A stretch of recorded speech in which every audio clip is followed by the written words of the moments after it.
very good road team. They were great coming off that road trip to Seattle and Oakland, Jack. Need to be better at home and need to play better baseball, right? You pointed out some of the things they've been good at. One of the things they haven't been good at this season, and the statistics bear it out, is running the bases. And last night, that came back to haunt them. We focused a lot on our post-game show about the mistake that Gleyber Torres made, and he was tagged out trying to go home. He has an MLB high of 6 times that's happened this year. But Soto was on the front end of that play. And after his hard hit single to right field, with Judge in the on-deck circle, Soto scampering to second there, that wasn't the smartest move either. So in terms of playing a clean game, play a mistake-free game, Bob, because the Yankees want to get this win. They want to clinch this. Sure, they've got 5 opportunities to clinch the division. You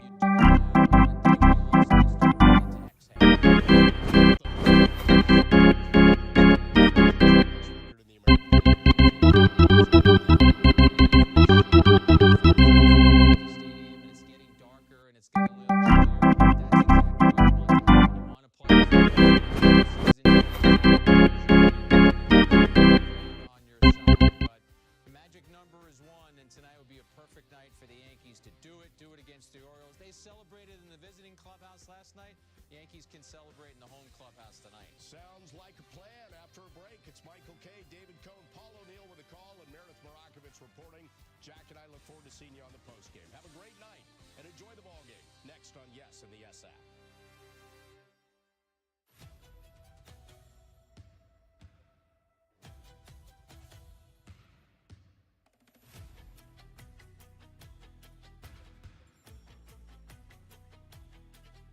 We got nets.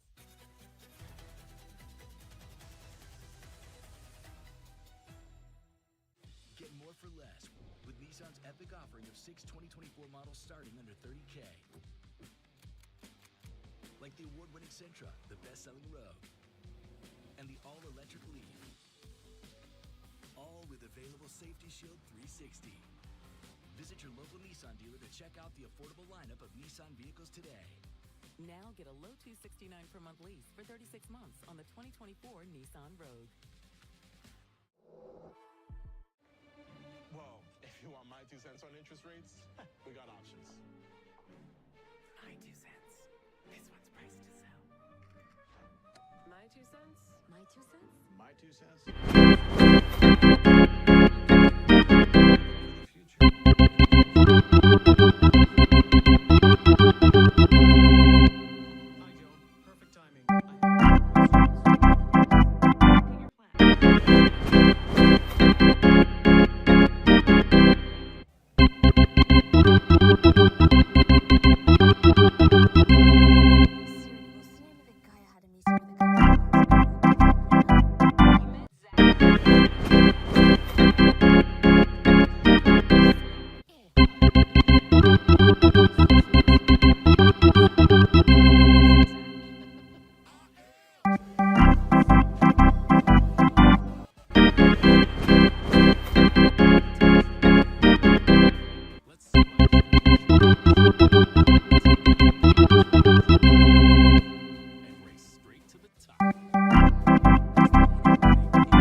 Michael K. Yankees lost last night 5-3, but a big loss today. Nestor Cortez goes on the IL. He was supposed to start tonight. Marcus Stroman will move in instead of Nestor, but Nestor is on the 15-day IL as the Yankees head to the playoffs. How does this affect them?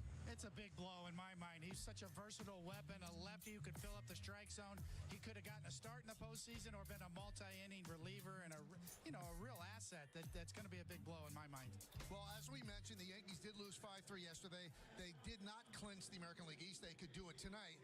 But last night, the 5-3 loss, we saw a little bit of the bad with Gleyber Torres, and there's been so much good of late. Yeah, he really has turned his season around offensively. Mid-August, he became the leadoff hitter. September, he's hitting nearly 350. So Gleyber is swinging the bat well, and he's really, really filled up that leadoff spot. But every once in a while, you'll see it play. Fans on their feet, exciting part of the game, kind of indecisive here, not knowing what to do. These are the mistakes you cannot make, especially with the postseason coming really soon. Well, he gets thrown out at third to end the inning, and on deck was Aaron Judge. So in September, Gleyber's been great offensively. 348 leads the American League, 13 ribbies, 16 runs scored. Now, defensively, 18 errors, third most in the American League, and he's made 6 outs at home, the same as Yandy Diaz, tied for the most in Major League Baseball. Obviously, the topic of discussion before the game, Nestor Cortez and going on the IL. Aaron Boone talks about that with Meredith Marakovitz when we return right here on Yes. Visit linkedbylovetv.org to learn more about kidney disease, transplantation, and prevention. Get the facts, get checked, and get healthy. I'm Naheem Hines, professional football player and proud supporter of the Muscular Dystrophy Association. My mom was diagnosed with muscular dystrophy when I was 14, and I watched her struggle. But MDA helped her get the best treatments and care, and they also help kids like my buddy Ethan. My name is Ethan. Thanks to the Muscular Dystrophy Association and people like you, I have more hope than ever before. From day one, they've treated me like family at my local care center. AMDA is the only one that funds over 150 care centers across the U.S. to help provide state-of-the-art care for adults and kids like me. MDA has been transforming the lives of people living with muscular dystrophy, ALS, and other related neuromuscular diseases. They fund the research for breakthrough treatments, care, and cures. And MDA provides support to thousands of families like mine and Ethan's in communities like yours. Thanks to MDA, kids and adults can live life to its fullest. Join us and learn more at mda.org today.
tonight as the Yankees have a chance to clinch the American League East against the Orioles. Yankees have taken the field. Marcus Stroman taking his warm-ups, and we'll take a look at the Orioles starting lineup, brought to you by TikTok. Henderson, Westberg, and Santander, that's the top of the order. Then Cowser, Mountcastle, O'Hearn, the middle of the order, and Urias, Mullins, and McCann. That's the bottom of the order for the O's.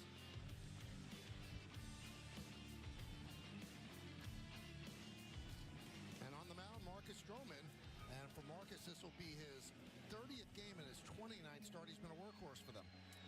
He has, and let's tell you a little bit more in our Nissan pitcher scouting report for Marcus Stroman, towing the slab of the boogie down here tonight. He's plugged back in. Wasn't sure if he's going to get another look or not this year. Now all of a sudden, here you are right in the middle of it, in a potential clincher.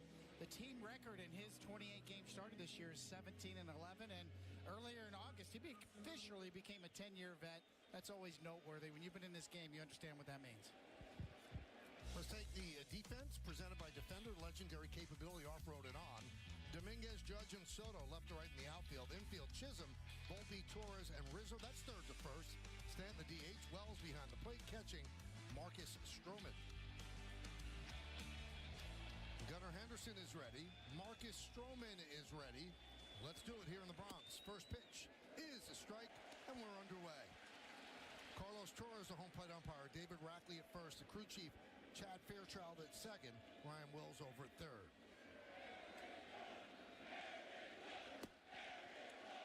The Orioles had a celebration last night because they clinched the postseason berth with that win over the Yankees. They're 5 out with 5 games left to go behind the Yanks in the East. The Yankees have a 2-game lead over the Guardians for the best record in the American League. Broken bat. One hopper out to Volpe. The throw to first. Not in time. Rackley said he beat it out. I'm sure we'll take a look at this, but this is a good play by Volpe. It's just that Gunnar Henderson runs so well that once you go to your right as a shortstop, it's going to take a lot of time to get that ball across the field. Let's see what we see here. I think he's safe, huh?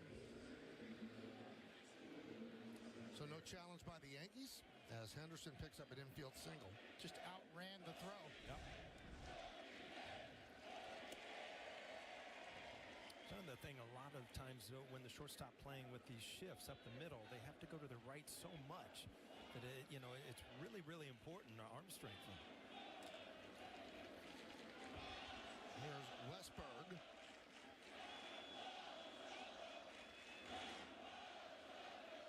Henderson a threat to go. If you think about it, Gunnar Henderson, they're pretty much a threat to do everything on the baseball field. Hits home runs, hits for average, steals bases, 21 on the year. He's just one of the future stars in the American League. And Stroman has been gettable. He's a little bit slow to home plate. You see a big lead right there. Well, the first times we've seen a slide step from Marcus Stroman right on cue. So nice adjustment. He was part of that fiasco in Boston with the 9 stolen bases or something. You've got to fix it. A couple of stolen bases here or there, okay, but 9 in the game, you're going to pay for it sooner or later. 0-2.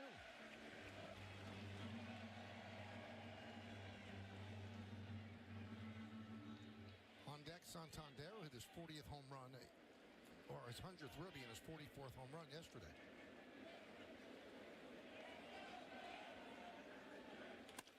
Grounded to short and past Volpe, and it goes into center field.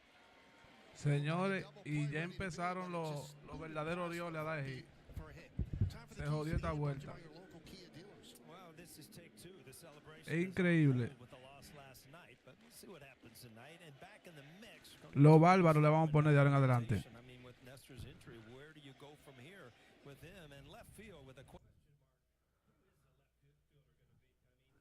Y el manager se empezó a sobar la cara porque él sabe lo que viene. Señores, así le damos inicio a la verdadera transmisión del béisbol de ligas mayores. Yankees versus Orioles de Baltimore. 0-0 el partido en la primera entrada. Strike. 0 bola, 1 strike.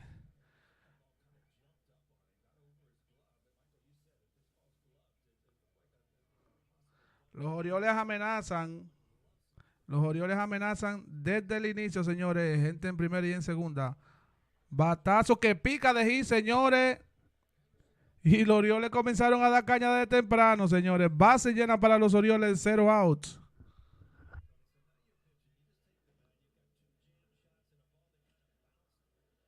Señores, pero qué bárbaro.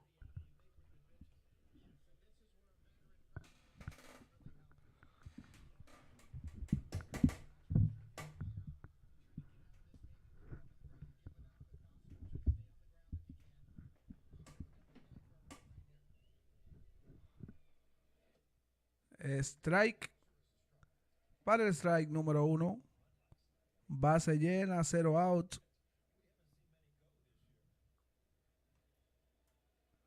Empezó picante. Este juego promete el día de hoy. Saludo para Rafael Sena, que está en sintonía con nosotros en este momento a través de YouTube.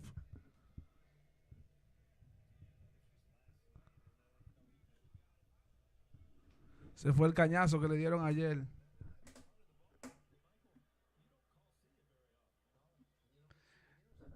Dice Luis Rafael Sena Rodríguez que empezamos con el pie izquierdo ya.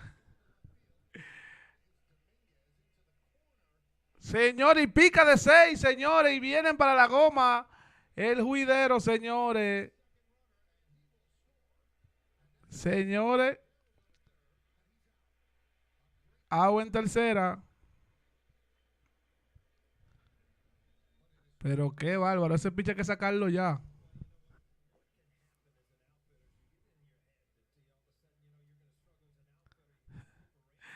Qué torero, Chaperroqui, ese left field. Padre eterno.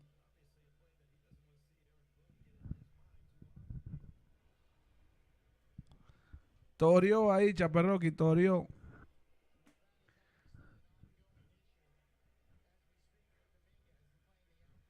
Recuerden que esta transmisión llega a ustedes gracias a Elvis de Master Barber en Carolina del Norte, Raleigh. Y Gaby Music, la para del sonido en los musicólogos en Reading, Pensilvania. Se prepara el lanzador, viene el lanzamiento, bola bajita. Si los Yankees siguen así, en el campeonato no van a hacer nada porque los Orioles están picantes.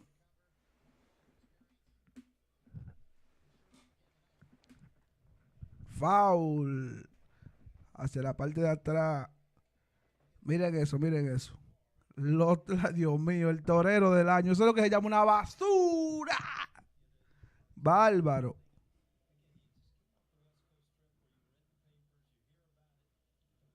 Sí, sí.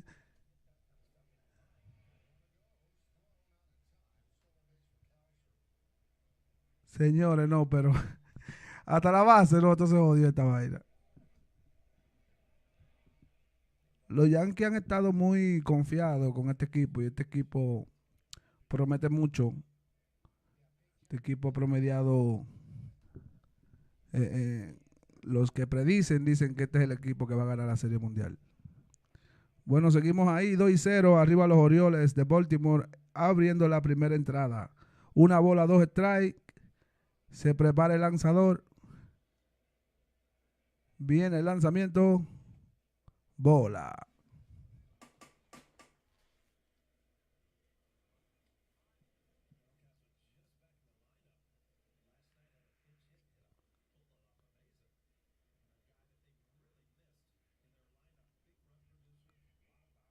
Si esto sigue así, nos vamos a joder.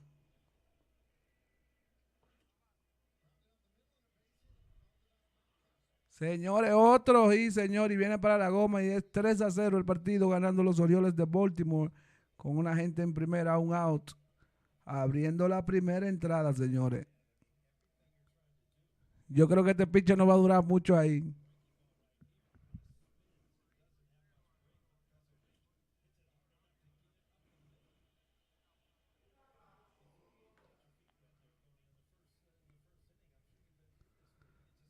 ...3-0 sigue el partido... ...abriendo la primera entrada... ...viene el lanzamiento... ...bola... ...1 bola, 0 strike... ...para Ryan, señores, que está bateando 2.61. Se prepara el lanzador. Viene el lanzamiento. Señores, y es otro hit, señores. Pero esto me huele a pela, señores. Esto me huele a pela. Tenemos gente en primera y en segunda para los Orioles de Baltimore.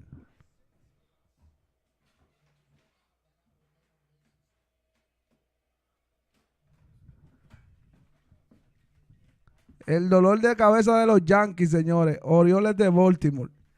Está abriendo el inning, entrándole a palo, señores. Ese pitcher no va a durar ahí ni 2 segundos. Le damos la bienvenida a tu DJ López, que acaba de llegar a las instalaciones de Latino Radio Show. Bienvenido. Bueno, señores, estamos aquí nuevamente hoy, 25 de septiembre, en el tremendo partido de lo que son los Baltimore contra los Yankees. Estamos aquí casi rompiendo. Se está poniendo la cosa buena.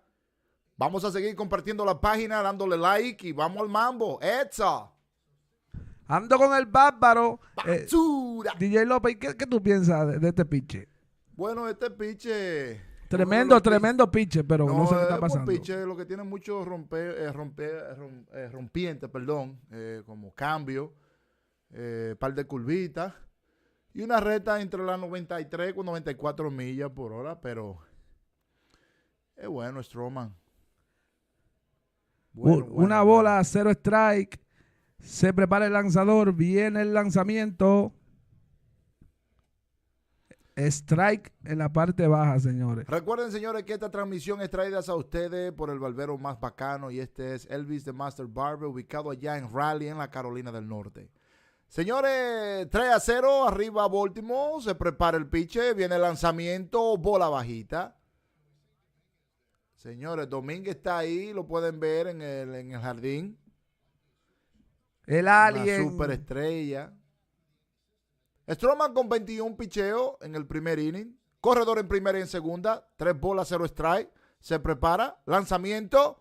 Strike cantado el primero. 3-1. Dale, DJ Montreux. Me imagino ahora mismo la patrona cómo debe estar con la mano en la cabeza. ¡Bárbaro! Desde que lo llamaron empezó 11 juegos de los 15. Desde que hicieron el recall. Lanzamiento, roletazo por tercera. Hola, pilfea, tira segunda y es safe el corredor, señores. Vamos a ponerle error ahí. No le gusta a Stroman cuando esto pasa. Ahí está Jazz, señores, con un rolling de rutina. Dejó pasar la bola ahí. Eso es un error cantado. Trata de hacer el out en segunda, pero el corredor llega quieto.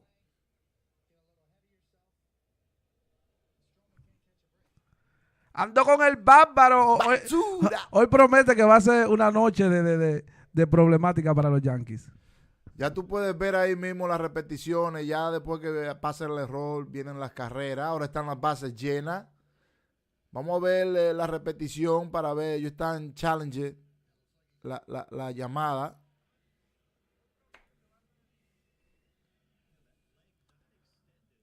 Mire, cuando llegó la bola, parece que va a ser out. Creo que es out en segunda, señores. Sí, al parecer sí. Creo que es out en segunda. Porque también cuando tú viste que él dejó ir la bola, no fue que se le fue, sino fue como que pilfió. Se le cayó y ahí es out en segunda. Señores, ahí está el segundo out de la entrada. Los Yankees de Nueva York. Vamos a ver cómo está esa ofensiva. Ya la defensiva no ha dejado poco que desear. Al bate viene Cedric Mullins, 2.26, 18 jonrones en esta temporada. Corredor en primera y en segunda, 2 out.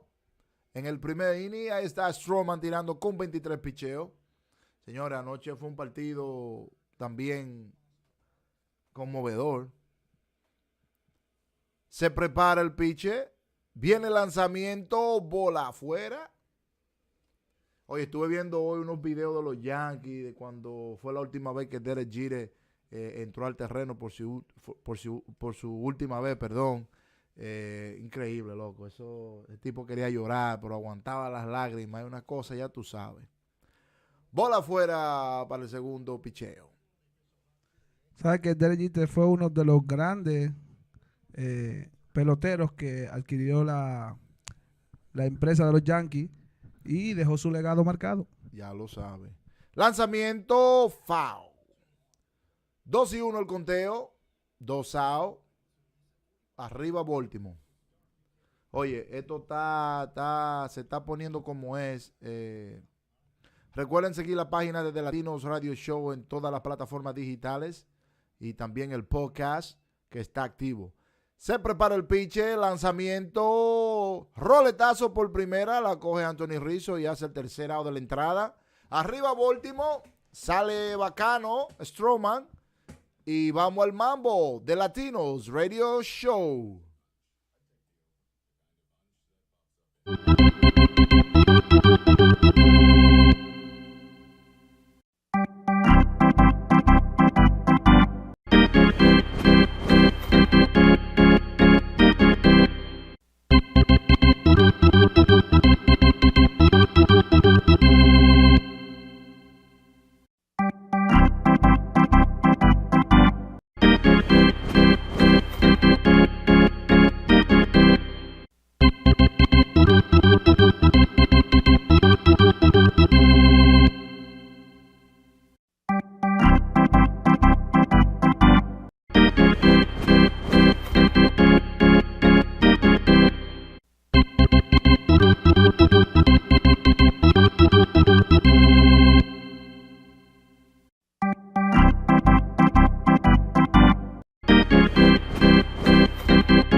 Regresamos al partido. Ahí está Eflin. Eflin, buen lanzador de parte de los Orioles de Baltimore. Aquí está Eflin. Zach Eflin. Como, el core de como un cuchillo, muchacho. Ahí está Gleyber Torres. Esta noche. Lanzamiento. Atenta a dar un toque, pero es strike cantado el primero. 2.57, 15 jonrones, 63 carreras para Gleyber Torres en esta temporada. Se prepara Eflin. Lanzamiento foul a la banda derecha. Las expectativas de la Serie Mundial se están reflejando en estos partidos que están teniendo esta última serie de la Liga Divisional del East, ¿verdad? Del Este. Y los Yankees nos están dejando mucho que desear. Ya lo sabe. Foul nuevamente a la banda derecha del jardín derecho. Ahí está la ofensiva, la defensa, perdón, de los Baltimore. En primera vez está Moncaso, Westberg, Mullin, Anderson y así sucesivamente. Lanzamiento, bola bajita, 2-1 el conteo para Torres. Oye, Gleyber Torres está resolviendo ahora mismo, ¿oíste? Lo único que no me gustó ese error de ayer. Sí, un poco pero desesperado. Recuérdate lo que te dije. Roletazo por tercera, la coge, tira primera, lanzamiento y es out, señores. Uria, señores, tercera base de Baltimore. Agarra, hace esa atrapada en tercera base y luego ese tiro forzoso que saca a Gleyber Torres de circulación. Señores, saludos para la patrona, la dueña de toda esta vaina. Señores, recuerden que esta transmisión es traída a ustedes por el barbero más bacano y ese es Elvis de Master Barber, ubicado allá en Raleigh, en la Carolina del Norte.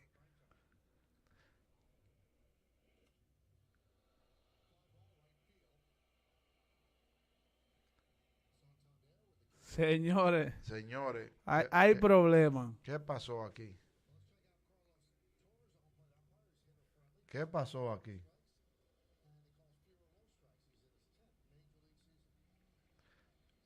o se adelantó, o esto, ¿cómo es el lío?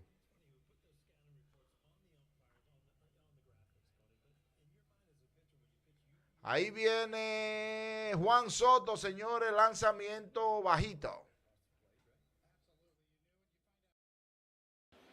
You know, our strike zone was more east and west back in the 90s, certainly more north and south nowadays. 1-1 on Soto. Say one exception on that Baltimore Orioles lineup. Rushman would obviously be behind the play catching, but in the field, probably what you're looking at is as their lineup. You know, if you're Brandon Hyde, you've been waiting for this lineup too. You've had injuries where you've got like 3 guys back in the last week or so. Mountcastle, Urias is back, Westberg back. I mean, these are guys that helped you throughout the year. They did receive some bad news before the game. Grayson Rodriguez, such an important starter for them, is going to miss the entire postseason, they said. They were hoping to get him back, but that doesn't look like it's going to happen. Yeah, that's a big blow. Front line starter stuff.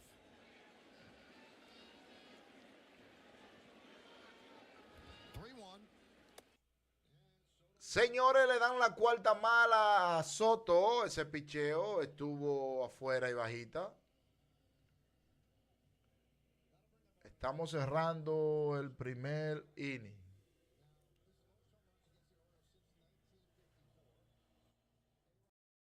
Mickey had 44. Aaron's one behind. And Posada with 30. Join the hybrid revolution at hexclad.com.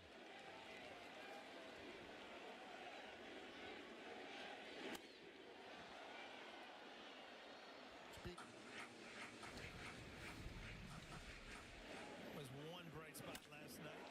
Was Aaron Judge, number 56. He's homered in 3 straight games.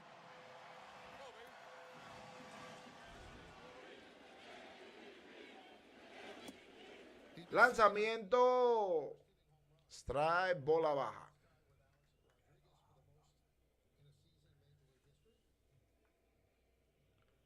Aaron Judge, señores, el capitán de los Yankees, está en la caja de bateo.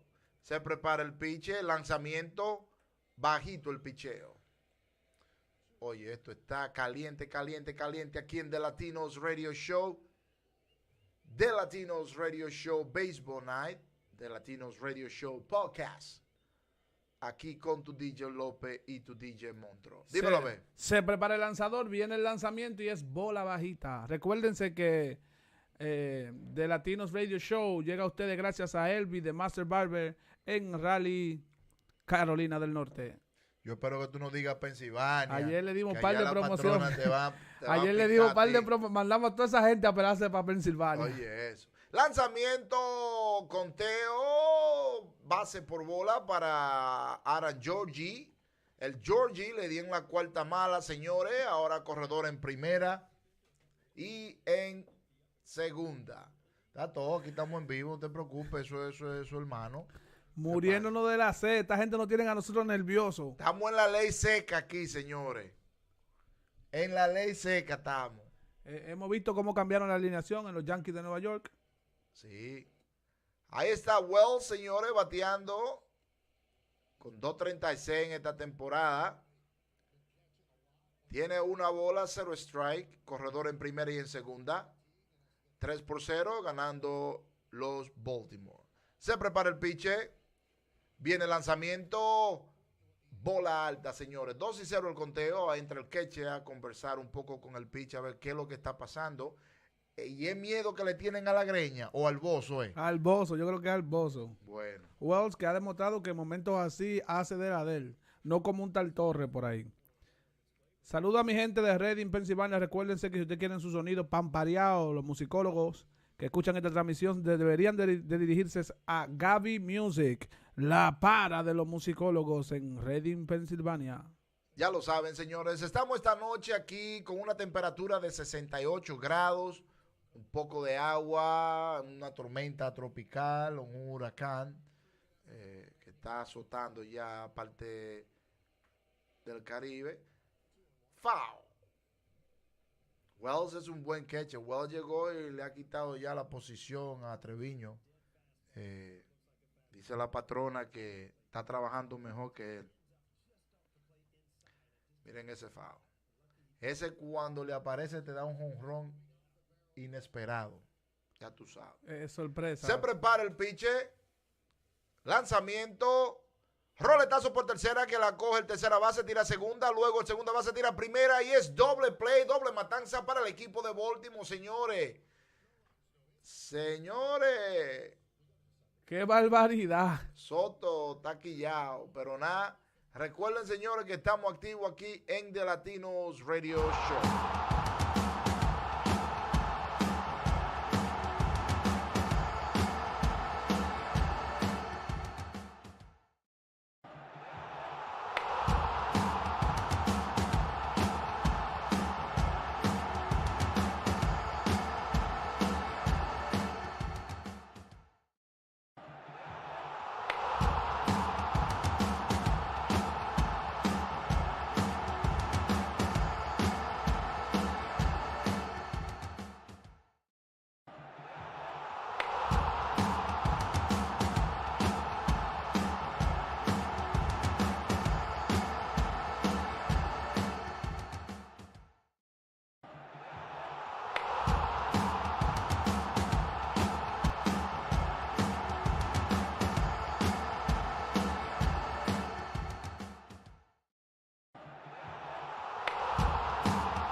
When you place your first $5 bet, download the FanDuel Sportsbook app today. Now we go to the second inning. It's 3-0 O's. A rough first inning for the Yankees as Stroman gave up 6 hits. And a misplay in the field by Jason Dominguez that was not scored in E7, but was a 2-run single. A ball he should have caught. And the count 1-0 on McCann. It'll be 9-1. Y retornamos al partido 3-0 arriba Baltimore, señores. Tenemos un anuncio muy importante para dar por esta vía. El Yankee Stadium anunció hoy que estará presentando los primeros 2 partidos de la Liga de Verano de exhibición de la Liga Lidón. Será Tigres del Licey y las Águilas Cibaeñas. Los juegos en el Yankee Stadium tomarán lugar viernes, sábado y domingo de 8 a 6 de la tarde. Así que ya lo saben. Se pone buena la cosa. Estaremos subiendo información en nuestras redes sociales. Así que la gente de las Águilas, el Licey, es para el Yankee Stadium que vamos otra vez, señores. Esa transmisión no podemos dejar de transmitirla. Ya lo saben. Seguimos con The Latinos Radio Show. Señores, importante estos momentos en los partidos que están pasando ahora en la zona este de la Liga Americana. Verdaderamente hay un par de cosas que uno puede resaltar. Apenas estamos abriendo la segunda entrada y no es de que ya el juego está decidido, pero por como vemos... los jugadores de los Yankees están un poco tranquilos. No sé si es que ellos se sienten seguros de que ya están clasificados y se lo están tomando con calma.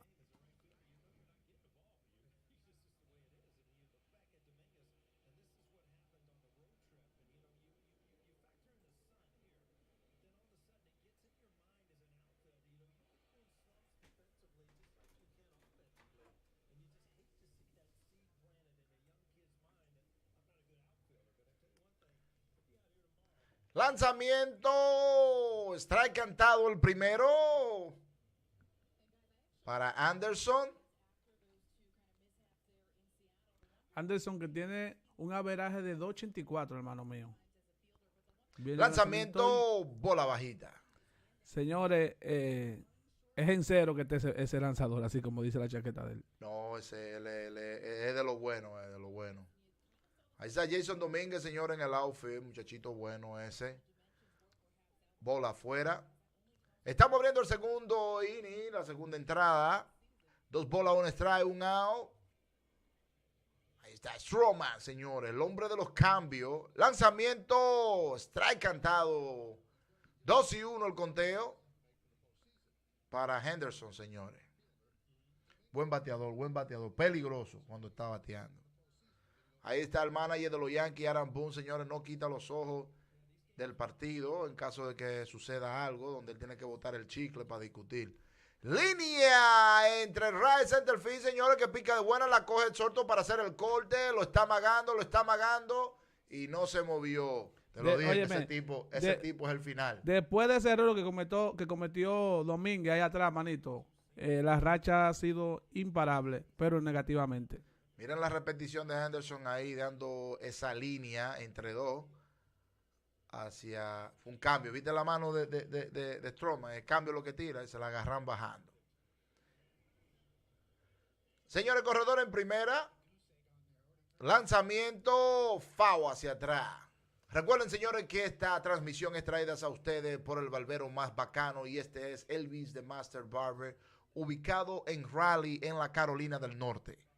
También de parte de Gaby Music, la para de los musicólogos. ¡Batura! Ando con el bárbaro. Esta. Se prepara el piche. Lanzamiento, bola bajita. 1-1 el conteo, 1 out para los Yankees. Stroman ya tiene 40 picheos. Se prepara el lanzador. Viene el lanzamiento. Vamos a decirle adiós a la gente que nos están viendo en cámara, señor. Usted sabe que ustedes son míos. Pueden compartir la página, darle like y vamos al mambo.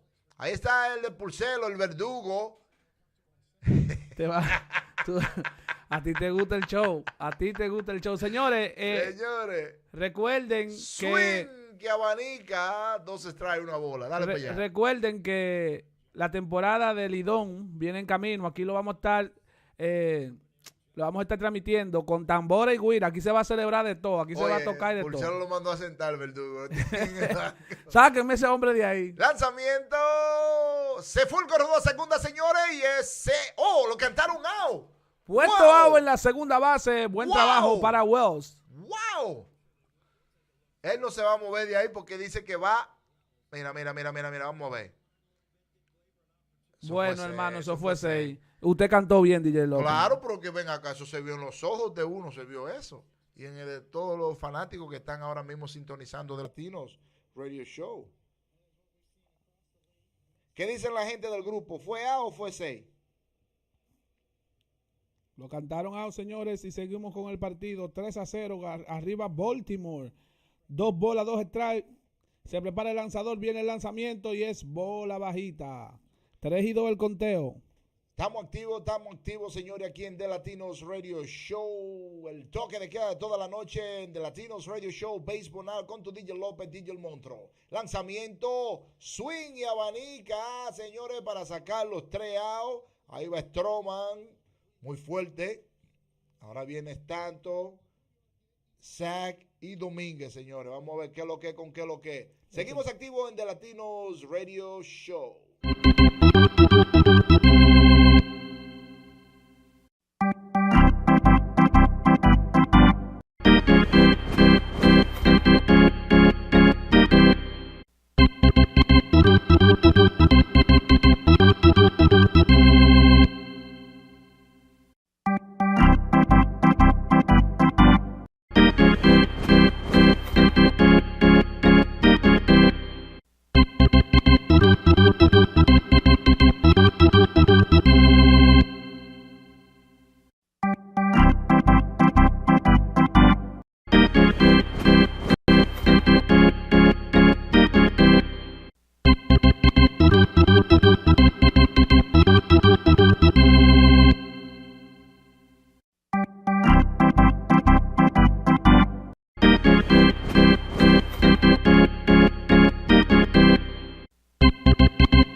Retornamos al partido desde Latinos Radio Show con tu DJ López, DJ El Monstruo, Orioles versus los Yankees.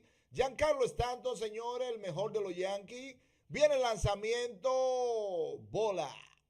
Oye, cuando yo digo eso, se encojonan un par de gente. Giancarlo Stanton bateando 2.33 con 26 jonrones, señores. Tremendo pelotero, de fuerza. Ahí está Stanton. Y dice María López que está por ahí, que ese es su favorito. Bueno.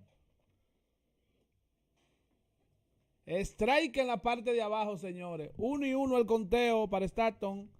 Recuerden que estamos aquí gracias a Elvis de Master Barber en Raleigh, Carolina del Norte. Recuerden que si quieren anunciar sus negocios a través de la página de Latinos Radio Show, solamente nos tienen que tirar en el inbox. Hola.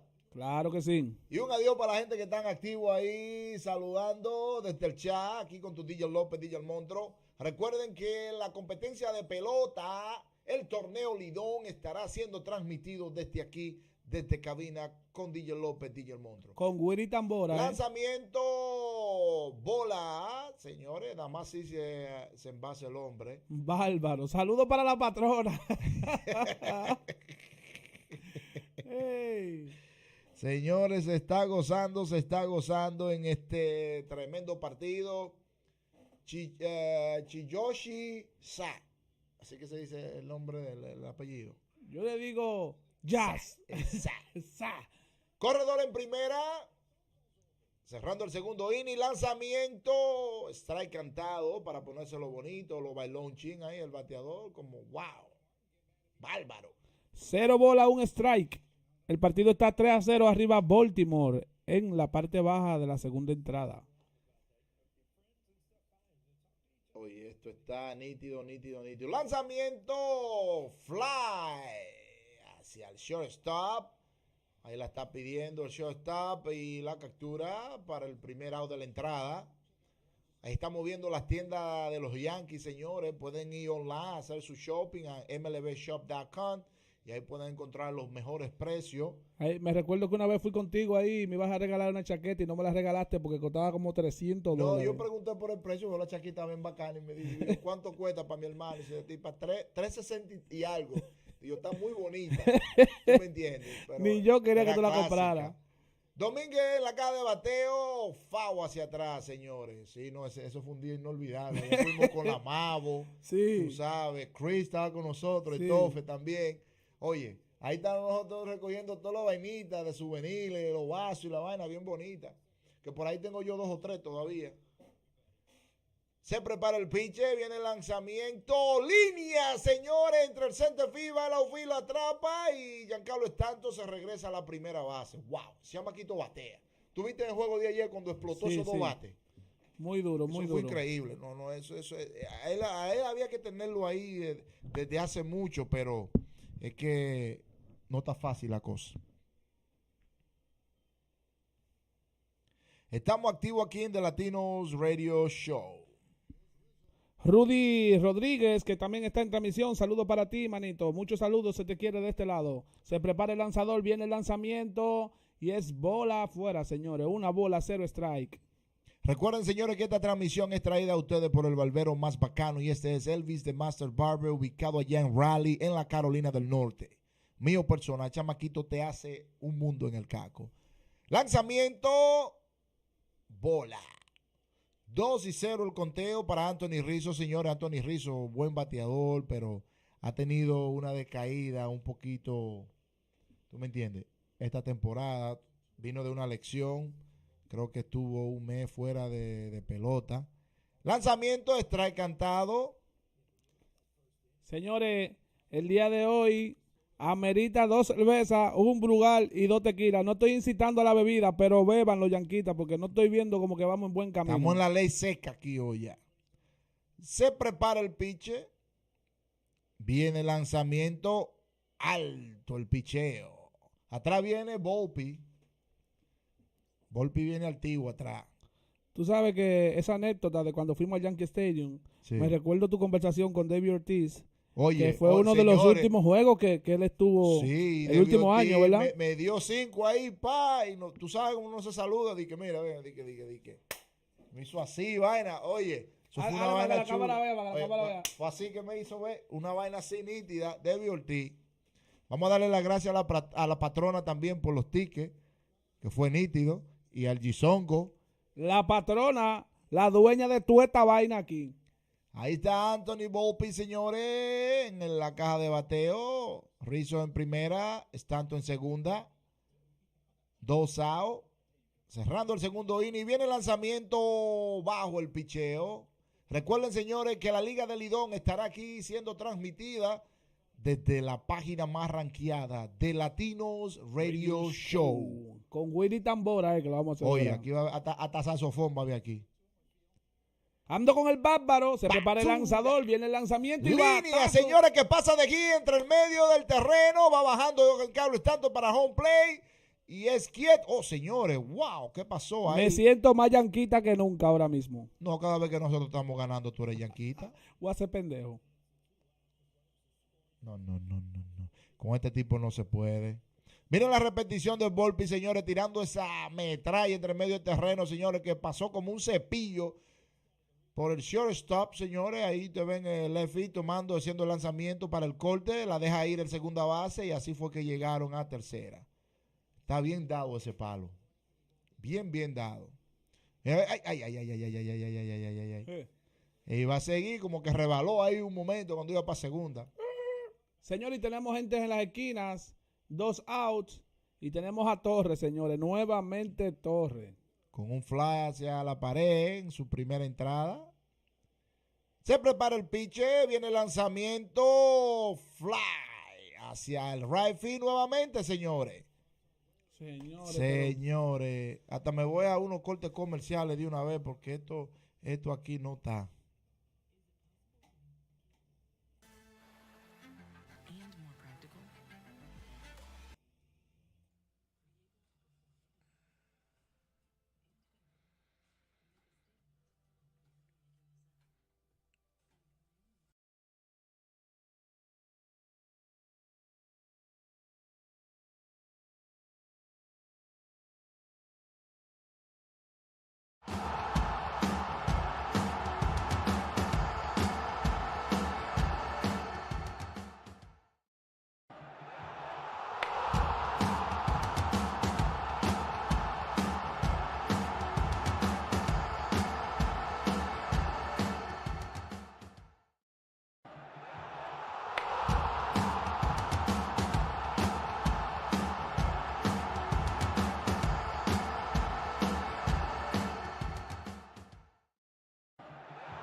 Retornamos al partido de los Orioles de Baltimore, los Yankees de Nueva York, 3-1, arriba Baltimore, señores. Gleyber Torres con un flarcito al right field nuevamente como su primer turno y deja a los Yankees con corredores en base.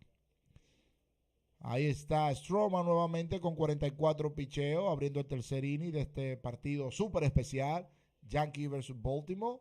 Se prepara el pitcher, viene el lanzamiento, strike cantado el primero. Oye, yo a tan payaso. Señores, estamos abriendo el tercer inning, 3-1 arriba los Orioles de Baltimore. 0 bola, 1 strike para Anthony. Recuerden, señores, que esta transmisión es traída a ustedes por el barbero más bacano, y este es Elvis de Master Barber, ubicado en la Carolina del Norte. Pick off 3 guys in an inning. No. He breaks some ankles over there, though. Yeah.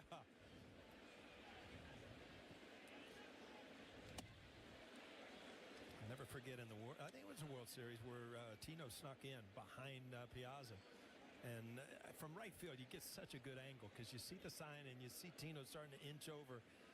And those are just huge outs. Pickoffs at first base. All right.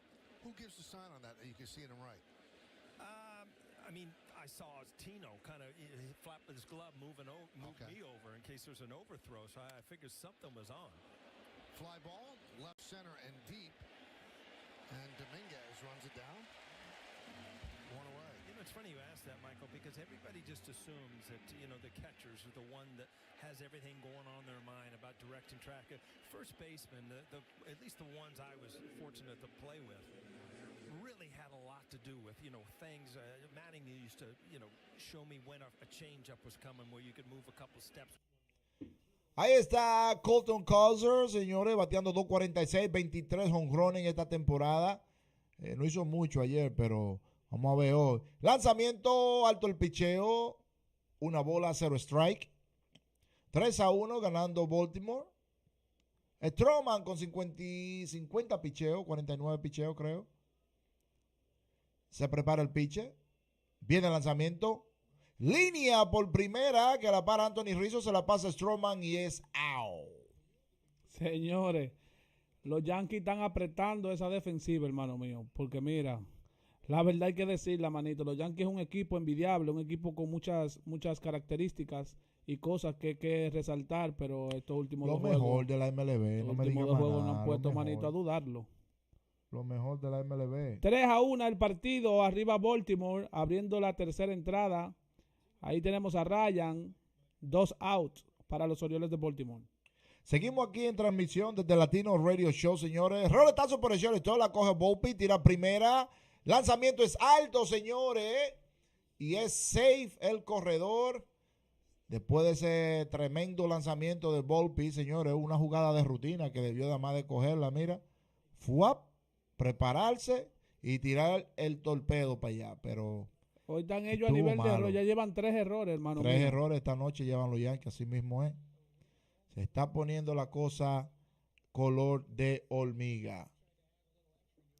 Recuerden, los musicólogos que quieren hacer su instalación de su verdadera música en su vehículo, asistan a Gaby Music, la para del sonido en los musicólogos. Estamos activo nuevamente aquí en The Latinos Radio Show. Bola afuera, 1 bola, 0 strike. Señores, esto está. Todos los innings han estado amenazando los Orioles de Baltimore. Ahí está Ryan, señores, esperando el lanzador que tire ese picheo que le va a dar una línea. Flycito, señores, hacia el left field. Ahí viene Domínguez. I got it. Y es out para completar el tercer inning de este partidazo. Ya, sería el colmo que le había dejado caer también. Mi gente, sigan en transmisión con The Latinos Radio Show y vamos a unos cortos comerciales.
Yankees did yesterday behind Robert Suarez to beat the Dodgers.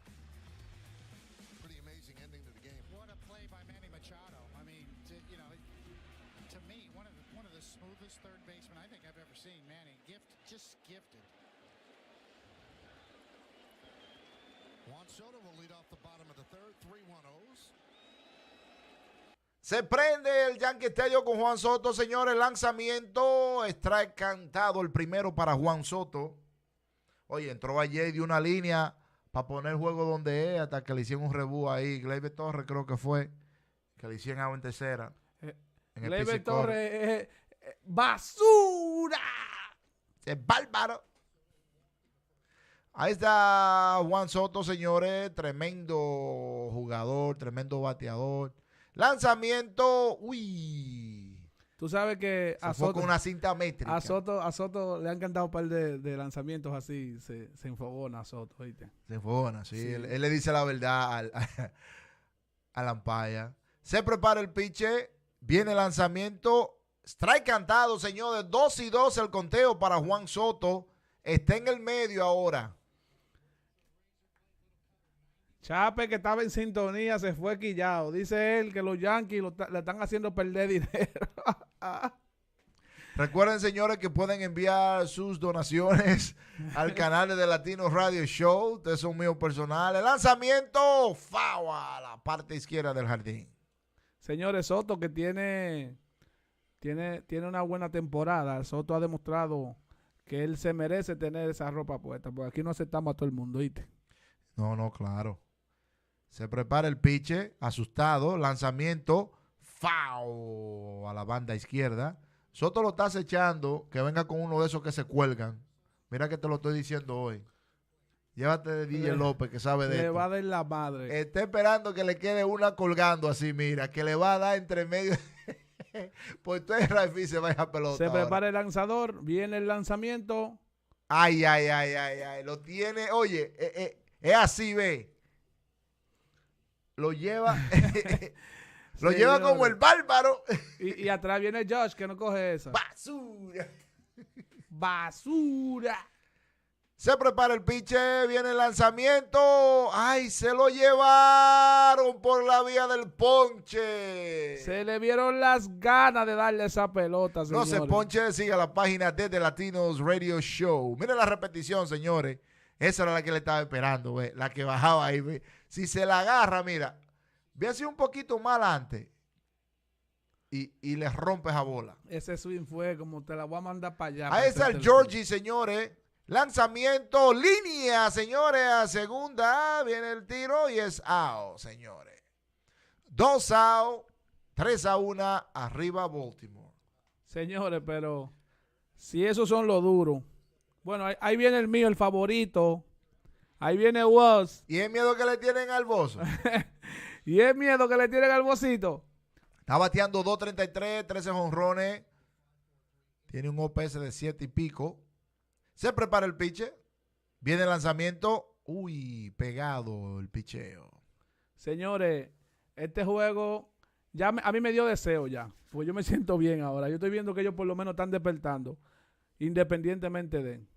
Se prepara el pitcher, lanzamiento, batazo, señores, entre left y center field, pero la captura left field ahí para completar el inning. Recuerden que esta transmisión llega a ustedes gracias a Gaby Music en Reading, Pensilvania.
Carrera, la estadística de carrera de los Yankees del 91 al 96, señores. Ahí están las de Baltimore, de los Indios de Cleveland y las de los Bravos de Atlanta, señores. Con 53 ganadas, 4 puntos de efectividad y 542 strikes cantados. Se prepara Stroman con el lanzamiento foul hacia el jardín derecho, señores. No bate de foul, siga con la mejor página de Latinos Radio Show. Oye, este juego de pelota se va a poner nítido, porque ya entramos a lo que es casi los playoffs, y estos dos equipos que están jugando son dos equipos buenos. Línea, señores, entre la parte derecha del jardín. Toma Juan Soto, a Magari Nodar, y el corredor se queda en primera. Mi hermano, yo sé que nosotros somos yanquitas de la tambora, pero le voy a decir algo. A Stroman que lo saquen de ahí. Lamentablemente, la bola se la están viendo, manito. Se la están viendo y están dando durísimo. No, pero es que así es que están, ve. Ellos están así, ve. Haciendo la vaina así, Tú supiste. Se prepara el lanzador, viene el lanzamiento. Bola. Una bola, 0 strike. Estamos activos aquí en The Latinos Radio Show.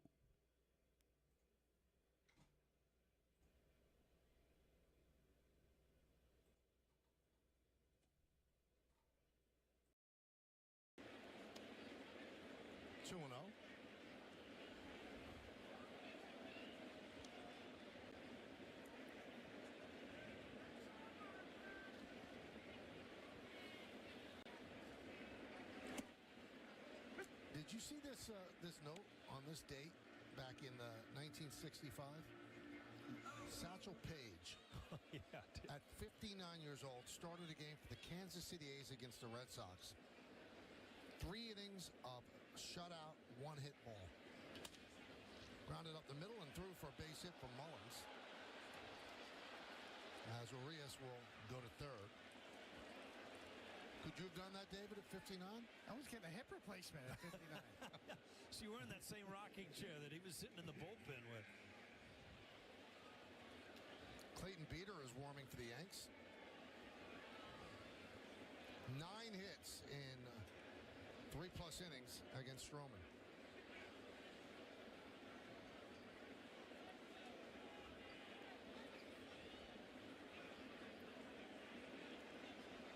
So how long do they stay with him? As Beeter getting ready in a hurry. Last inning looks so easy. The ground balls were at people. And again, here you go. Base hit. Now another ground ball finds a hole. It's just the way sinker ball pitchers are. You said it earlier, Coney. It's just kind of the luck of the draw. And, you know, most sinker ball pitchers, you get the choppers. And, you know, some of these balls have been hit just a little bit harder today, and they're finding holes.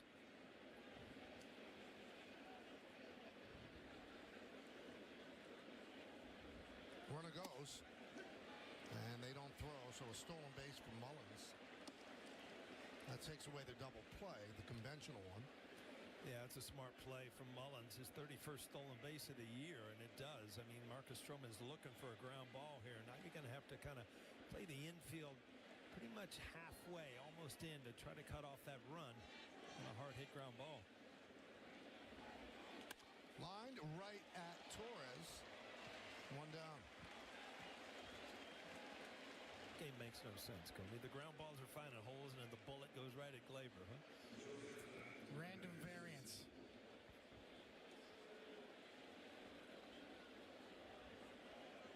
If you're Marcus Stroman, you kind of feel like you were owed that one out there, right? Yeah. Well, Gunnar Henderson, one of the top guys in the league, obviously, but one thing he does do is strike out. 150+ strikeouts. So if you can work this count to your favor and get 2 strikes, you've got a chance.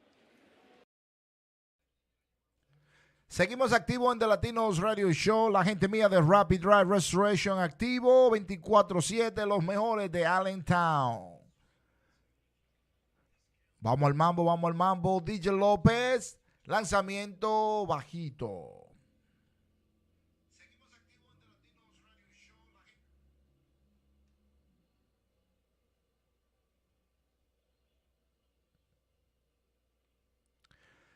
Ahí está Stroman, lanzamiento. Roletazo, señores, que pasa de línea por el medio del campo.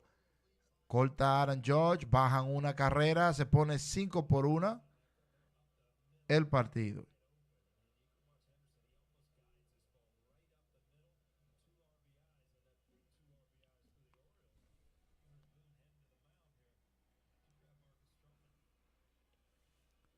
Estamos activos en The Latinos Radio Show. Vamos al mambo.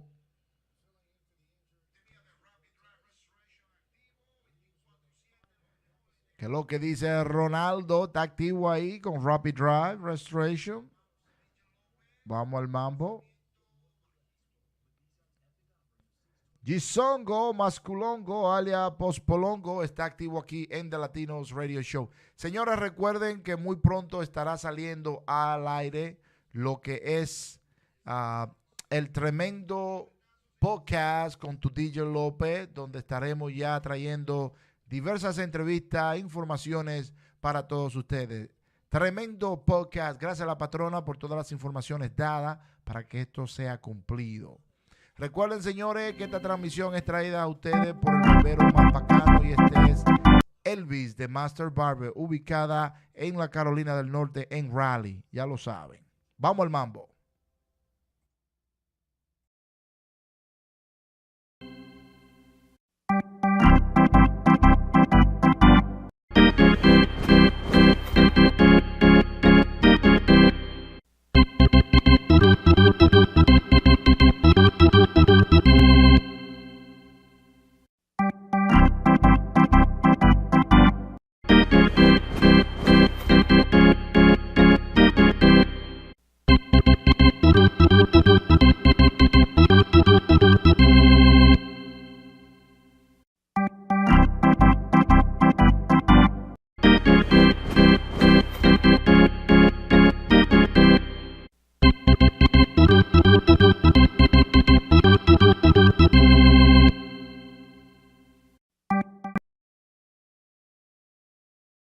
Tickets, they're on sale now.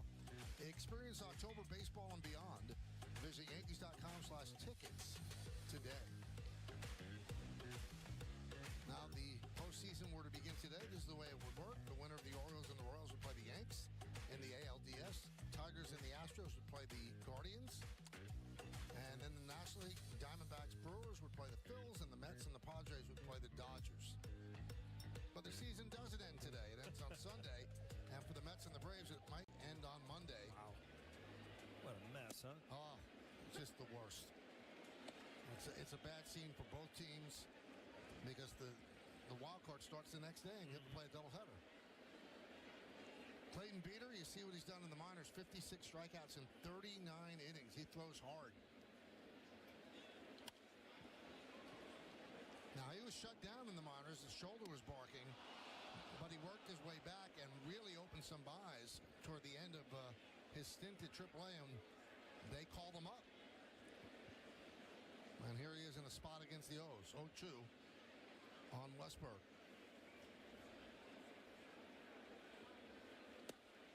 Strike three on a slider. Now this is why he's up here, because he can miss bats or get strikeouts like that. And he does throw hard, Michael, but he's got that right over the top breaking ball. Watch this one, just locks up Westberg. That's right down the middle. Yeah, that's a breaking ball that you used to see a lot of. Now everybody's kind of going to the cutter and the slider, but you know, when you throw that over-the-top fastball, that over-the-top curveball could really fool a hitter because it comes from the same spot. Yankees got Beeter from the Dodgers in the Joey Gallo trade.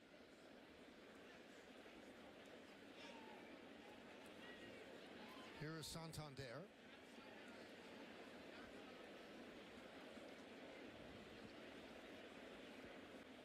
He impressed the Yankees in spring training as well.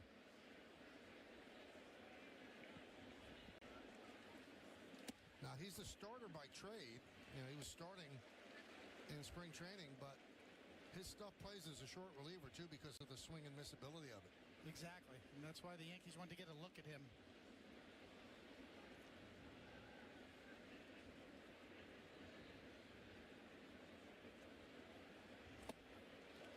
Now, coincidentally, the game that opened his eyes, or opened the Yankees' eyes was in spring training in Clearwater. Pitched great. And in that same game, that's the game that they said wow about Luis Hill. He also pitched very well in that game. 0-2. 1-2.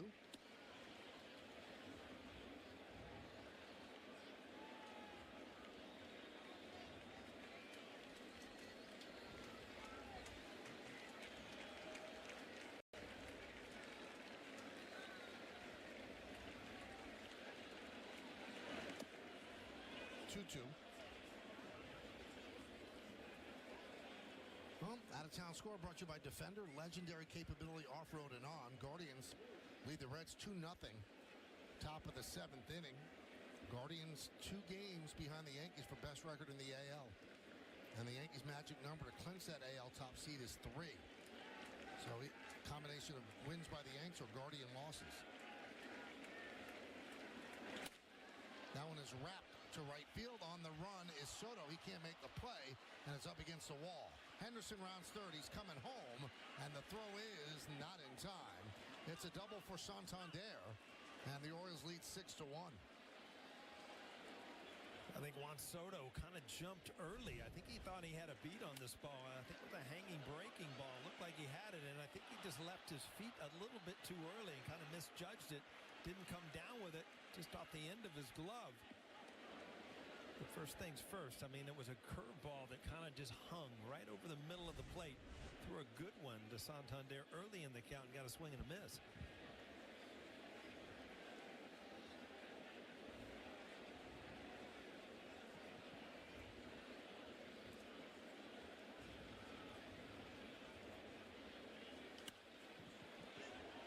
Popped up and out of play.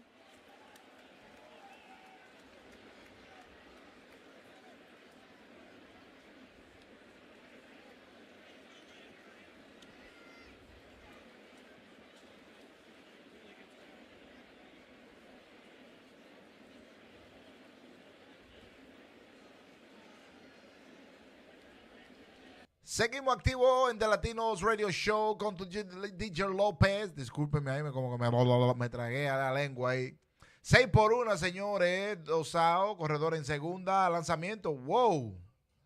¿Y qué pasó ahí con Steve? Pero bueno. Eso fue un cambio que le metió demasiado.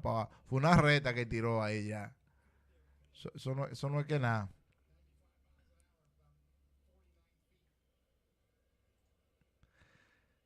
Se prepara el piche. Viene el lanzamiento. Foul hacia atrás, señores.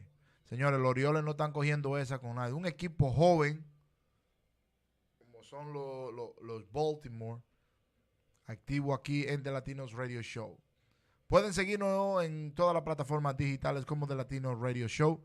Recuérdense del tremendo podcast aquí con tu DJ López muy pronto en todas las plataformas digitales. Se prepara el piche.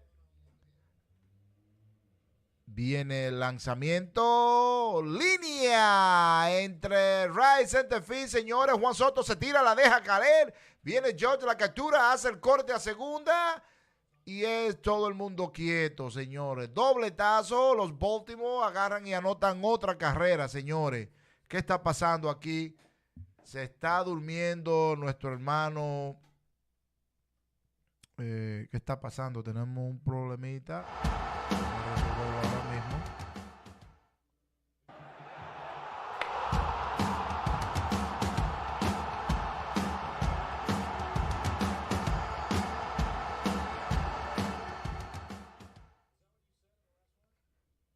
Disculpen ahí, mi gente, tuvimos un problemita técnico, pero estamos activos. Ahí están viendo a nuestro hermano, señores, 7-1, señores. Lanzamiento. Wow. Oye, estos Orioles no cogen esa. Estos Orioles no cogen esa. Well, the Orioles aren't popping up a lot of balls, I'll tell you that. Wow. Swing and a miss by Mountie. You know what? I'm getting the feeling they kind of like getting their guys back. you know. Well, we talked about like this. The A lineup. It's a confidence thing more than anything, just to have all the boys back together again. And you didn't know how fast Urias, you didn't know how fast Mountcastle, because again, they didn't get many at-bats in the minor leagues, only 10 or 11 at-bats apiece, which isn't a bunch. But boy, you would never know it by the way they've been swinging it. Well, the capabilities are, you know, trending back towards June when they hit 60 home runs and they're scoring almost 6 runs a game. You know, and we said this last night. I mean, once the Orioles clinched a playoff spot, we all felt like that it had been lifted off their shoulders in a lot of ways, and now they're just out trying to improve their position to make sure they're the #1 wild card spot. Well, how about the note we just saw off the scorebook? 14 hard hit balls already in the game. 14 hard hit balls, by the way, in 22 batters. 2 strikeouts, so 20 batters have put the ball in play. 14 of the 20 considered hard hit balls. Season high 10 hits against Stroman, out 2 against Beater. Mountcastle goes fishing for a slider. That will end the inning. That will end this laser show in the 4th inning, some might say. 4 more for the O's.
For Stanton. And there's ball 1. Eflin has retired all 4 Yankees the 2nd time through the order. Numbers are a little better the 2nd time through for Eflin before going up quite a bit the 3rd time through. 4 walks in the first 2 innings. And Stanton with a ground ball foul. Only the 2nd time in Zach Eflin's career, his 1,000+ inning career, that he had issued 4 walks in a 2-inning span in the same game. And wouldn't you know it, the only other time, his last start against the Yankees. Stanton with a dribbler. That ball's fair. Eflin takes it away from McCann and throws him out. Giancarlo, yeah, not exactly sprinting. Of course, you know, every year it's usually a calf or a hamstring or whatever, so he's not going to leg out too many hits. He just wants to be able to hopefully hit some home runs for him in the postseason. Oh, and Eflin bounces pretty quick on this one. He's got 1 chance, barehanded, and I love the way he called off McCann. He said, "I got this one." How about Mountie? He goes, pretty good. Just, well, you know, I mean, when you're 6'6", what are you, 6'7", 6'8"? Long way to the ground, isn't it, sometimes? Even though you were very cat-like. Am I over-exaggerating, or? No. I was kind of like a cat. Yeah. Not anymore. What kind of cat? Just a big cat. Siamese? Ocelot? No, let's see. You're more like a cougar. Yeah. Oh, like a panther? Yeah, panther. Yeah. Mountain lion? Yeah, trending towards that. Trending towards mountain. Well, he likes to be in the woods and all that kind of stuff. Hence the shoes. I just wear these so I can sneak up on you. Camouflage shoes. So, Nike. Chisholm to the right side. There's Mountcastle waiting for Eflin, and the Oviedo High School connection once again results in an out. O's fans, visit the Orioles team store at Oriole Park and Camden Yards. Get the O's official 2024 postseason gear. It's available right now at the Orioles team store. Go to Orioles.com/team store for more information, including store hours. They're October ready, these Orioles. Is that Stan the Fan? Was it? That kind of looked like Stan the Fan. I don't know. I didn't get a good enough look at him, I guess. If you think it was? No, I just kind of wondering if that was. You think he was just Stanish? At a glance, Stan the it could have Fanish? Stanish the Fanish? I don't think it was, but at a glance. No. He doesn't do road trips? Josh Charles was here the last time we were at Yankee Stadium. I mean, they're, they're relatives. Josh the Fan. And he is. Dominguez to right. I like we have a laugh track here in the booth. There's a 1-2-3 inning for Eflin. The Orioles get 4, and Zach gets 3 outs in a row. It's been one heck of a night at Yankee Stadium.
Moves that I have seen in baseball where first base was open, Buck Showalter was managing, and he could. The wise thing to do is to put him on, and he pitched to him, and he hit a ball. Imagine this between first and second, Yeah, imagine hitting one to the backside with an inside-out swing. Exactly. Only did that about, what, 3,400 times or whatever it was. Oh. Popped up by O'Hearn. Chisholm makes a play. Ryan's 1 for 3. O's fans get exclusive access to postseason tickets by securing a 2025 Birdland membership. Limited inventory remains. Members receive unparalleled benefits, including up to discounted concessions, merchandise, and more. Get postseason ticket access to your Birdland membership at Orioles.com/membership. There's the bobblehead. This O's fan is very happy to have that. How many bobbleheads you think they've done of Derek Jeter? Oh, probably many. I mean, well, yeah, he had a bunch, I'm sure, when he was playing. Yeah. Do you have a bobblehead? You have to have a bobblehead. I do somewhere. Now, the box on this bobblehead says collectible number 4, but I don't know if that means it's the fourth of any this year or if it's the fourth Jeter. Probably the fourth this year. One hop to third. Chisholm again. Ooh. You can throw it. O's upcoming schedule is brought to you by Science and Kirk. Need a lawyer? Contact Science and Kirk. Visit youhavealawyer.com. Tomorrow night, Corbin Burns, Garrett Cole. I might want to watch that game if I were you. 7 o'clock, Masson. Then 3 with the Twins, who are fading fast in the wild card picture. Saturday has been moved to a night game on Fox and the Orioles radio network, though there's a chance that game doesn't mean anything now for seeding because the Orioles, again, their magic number's 2 to get home field advantage. And the Twins, oh boy, it's 3-0 Miami in the third. Minnesota threatening to be eliminated by the time we get to the weekend. The Tigers keep winning. They're up 3-1 on Tampa in the 6th. The Royals are up 3-0 on Washington in the 7th. So the Minnesota Twins, who looked like postseason locks a couple of weeks ago, now 2 back in the wild card race, and if the scores hold, they'll be 3 with 4 games to play. 3-0 for Cedric Mullins. Twins designated our old friend Cole Irvin for assignment today. He was only there for about a week. Yeah.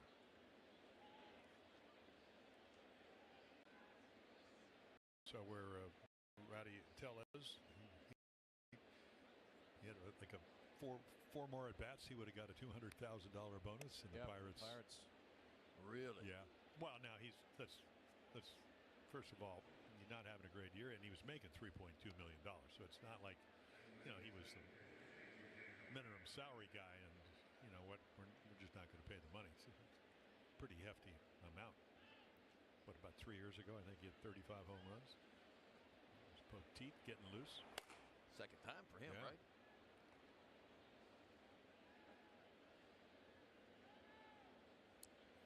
Ben Cherington said we felt like we had given Tellez plenty of opportunities this year. Down to second. Mullins has his second steal tonight. Orioles are 3 for 4.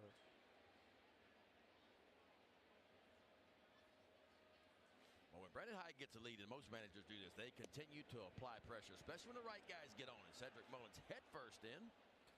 His second stolen base of the night. Well, just imagine, though, if you're going to be playing the Yankees in the postseason, Trevino struggled with his throwing. Now you're seeing Wells do it. So what are other teams going to do? How else do you beat the Yankees, Wells has caught just 15 out of 78. That's a 19% caught stealing rate. And not all these, as we noticed, are his fault. No, Stroman really didn't give him a chance. And of course, Major League Baseball is encouraging with the bigger bags to try to get more steals as part of the offense. With bigger bags, so if you're a little bit closer, you can't throw over more than. You can throw over 3 times, but you better pick them off, or the runner's going to advance. Yeah. Cedric Mullins' 15th career multi-steal game. He's 32 out of 38 this year. And that offense worked last year. Like, there was more runs scored, but this year the offense is backed up a little bit across Major League Baseball. McCann, looper, base hit. Torres couldn't get to it. A laser show turns into a looper show. James McCann with a 2-strike, 2-out opposite field single. And the Orioles lead is now 8-1. And every Oriole now with a base hit. Well, he lined out the last time, hit it really hard, but right at Torres. And right here, he goes down. I mean, if you don't stay on that pitch, you're not going to hit it. It's a pretty good breaking ball. And that's what you do. You follow the ball, you track it, and then you hit it to the opposite field. I mean, we're just in the 5th inning, and every Oriole has a base hit. And the Yankees will turn to their third pitcher, Cody Poteet, in an 8-1 game.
They're only hitting 143 off of that 4-seamer, only 160 off that 2-seam fastball.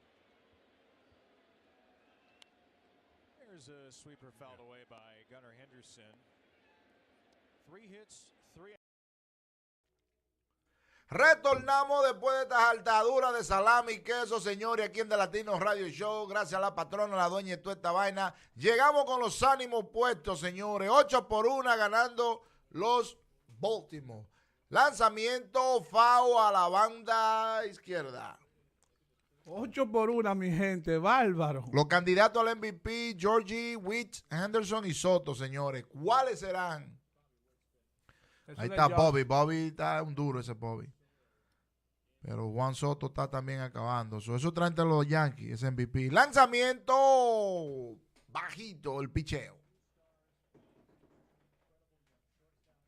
Ahí está Juan Soto, señores. Tremendo bateador. Henderson, señores, de 3-3 en esta noche, en este partido. Se le prepara el pitcher.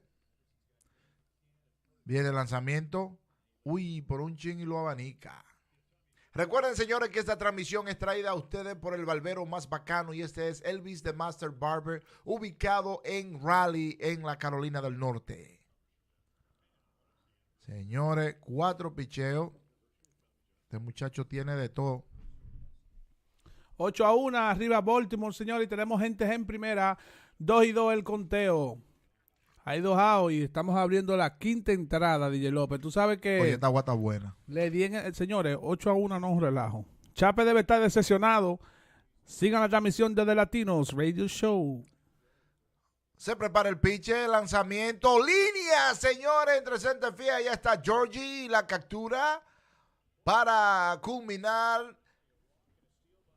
este inning fenomenal. 8-1, señores. Baltimore dándole de agua de qué beber a los Yankees. Nos fuimos a unos cortos comerciales.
Fresh, real fast. Ryan Klimek, real wet. Slow motion Coors Light waterfall delivered by Zach Eflin of the Orioles pitching strategy coach. There won't be that kind of a celebration for the Orioles tonight, but they're hoping the Yankees won't have that kind of a celebration. New York clinches the AL East title with a win, but they are far from it. It's 8-1 O's midway through. Kevin Brown, Jim Palmer, Ben McDonald, Brett Hollander scurrying somewhere around the stadium, our outstanding Masson crew. It's game 158. We are almost at the finish line. 4 regular season games to go. Hopefully for the Orioles, not at the finish line, but for us here on Messengers, 4 regular season broadcasts. Actually 3 left because that Fox game Saturday. What a wild ride it's been for us this year. From opening day when Corbin Burns struck out 11 in a one-hitter, and the Orioles pounded the Angels, got off to a blazing start. All the injuries after that. This team has overcome a lot. I heard Brandon Hyde say it in the postgame last night. We've had to deal with a lot of crap this year, and he was emotional knowing how difficult a journey this has been. But you mentioned it earlier, Ben. It just feels like the way this night's gone, feels like a night where the pressure's off. Yeah, that's what I felt. I mean, I felt like the weight was lifted once the Orioles got in the playoffs. Because it has been a struggle lately. There's no doubt about that. And all of a sudden you get some of your guys back, you get a little more confidence. You clinch that postseason berth. And now it almost feels like the Orioles just playing a little bit freer, a little bit easier, and just letting their talents take over.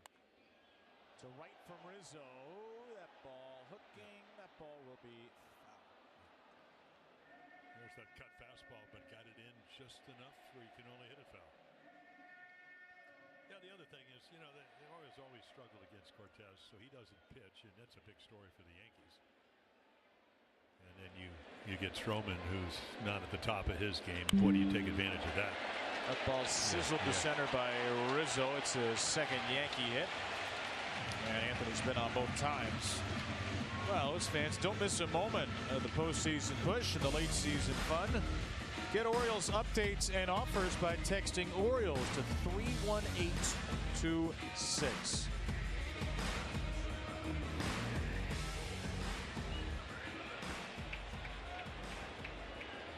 Oriole fans fired up on this Wednesday night. Why not? Zach Eflin's had an unusual evening. He's walked 4, ties a career high, struck out only 1, and then he's got an 8-1 lead. Yeah, but he, you know, after some struggles, he really settled down in the 3rd and 4th. Retired 7 in a row at one point.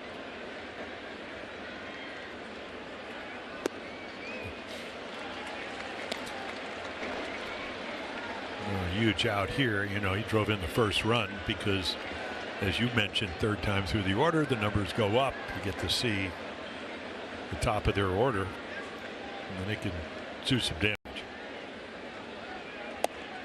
And this is there.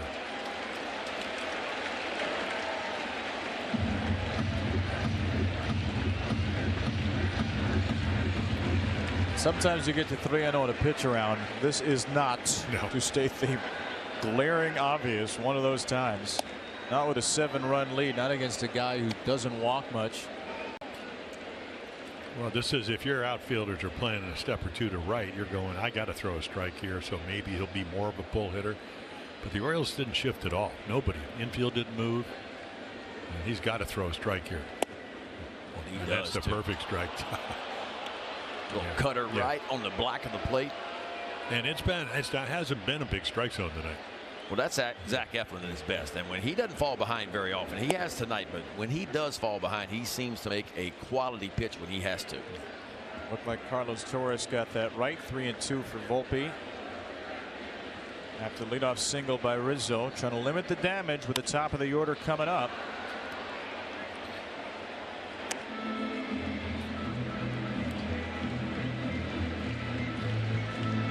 Seventh pitch of the at-bat coming. Eflin's up to 72 pitches for the night so far. Kitchen sink kind of sequence to Volpe.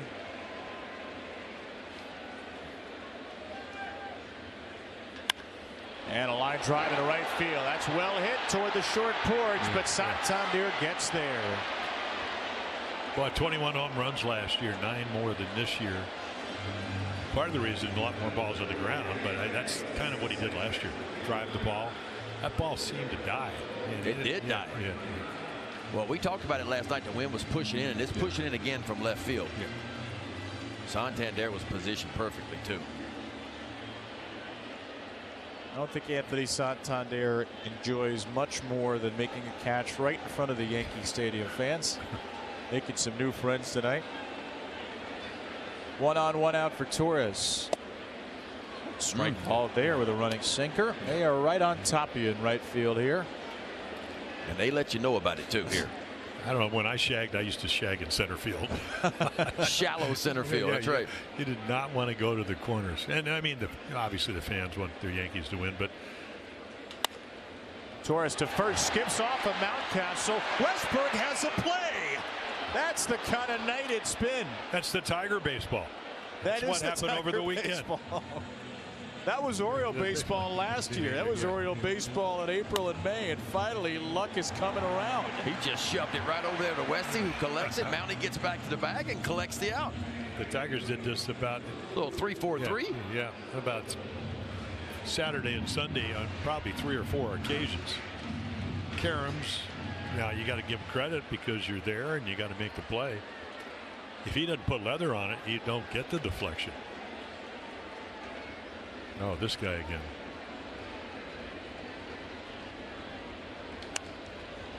I want to know, does Ryan Mountcastle officially get an assist on that play? Because it is 3-4-3. Of course. Don't you think? I wonder if an official scorer can use any sort of discretion on a deflection. Can you get an assist and a put out on the same play? I don't know for sure. Somebody out there will.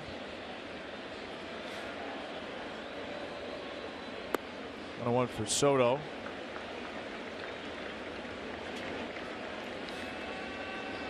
Well, if you don't know, we don't know.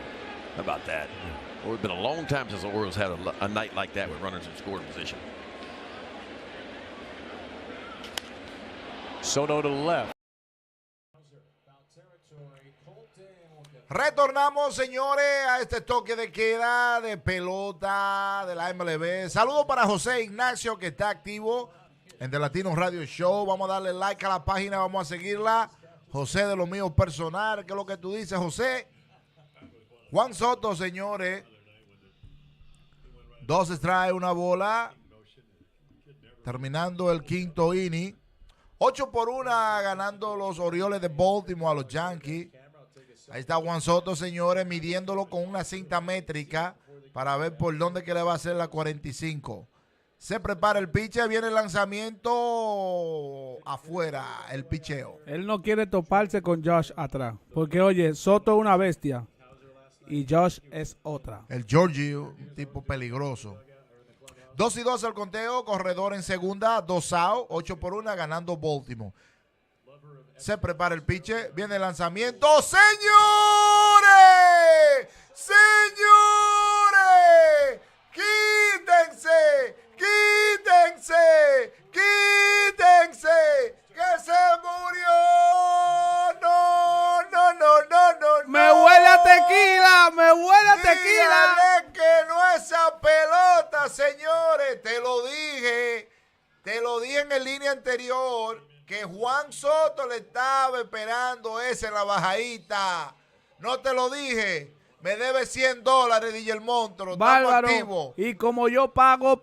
Pero si es así que yo te voy a pagar porque el equipo de nosotros gane, eso bien pago que va. Señores, miren la repetición de Juan Soto. Es que él, el Hulk de los Yankees, señores, rompiendo la pelota como él sabe. Ahora viene, señores, el foul de Chilote. Señores, de parte del Georgie. Yo imagino a la patrona allá abajo brincando. Esa mujer está dando vuelta por los aires, pecosones. Vuelta y maroma.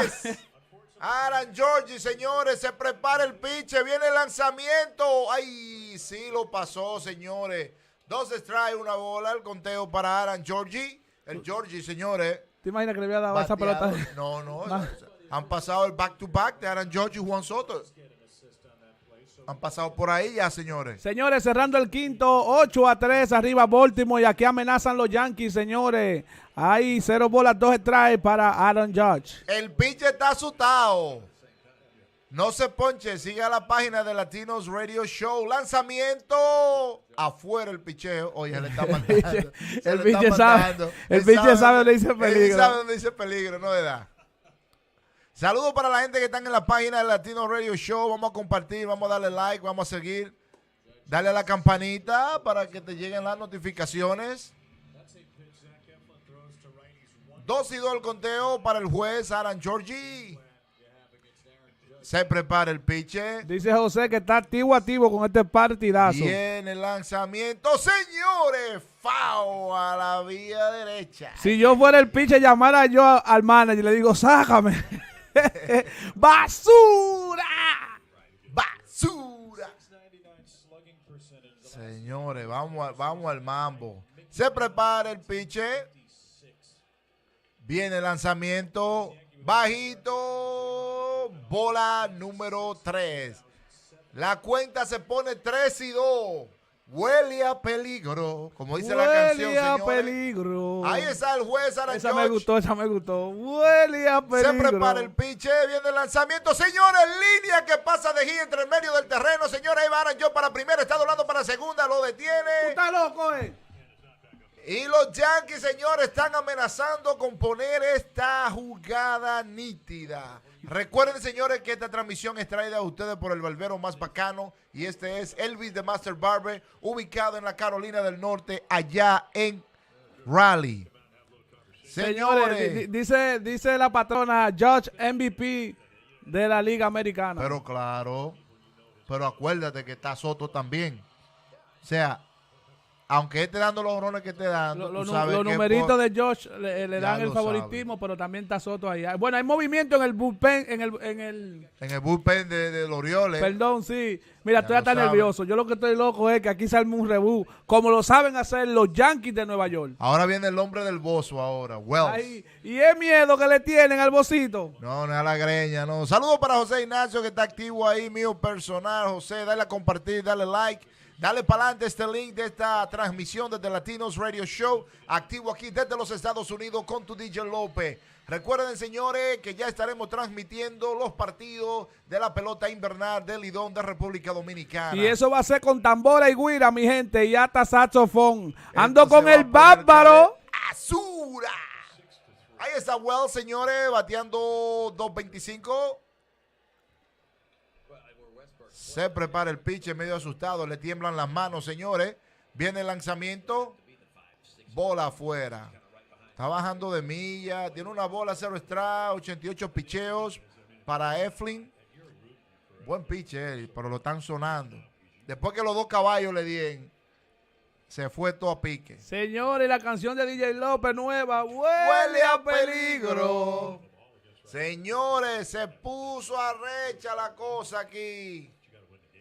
Oye, estos partidos de los Yankees y los Orioles, te dije que iban a ser unos partidos calientes. En verdad estaremos que son transmitiendo emocionantes. el próximo juego mañana a la misma hora en el mismo canal, en la misma página de Latinos Radio Show. Se prepara el pitch, el lanzamiento. Ay, lo perdonaron, señores. Lo perdonaron.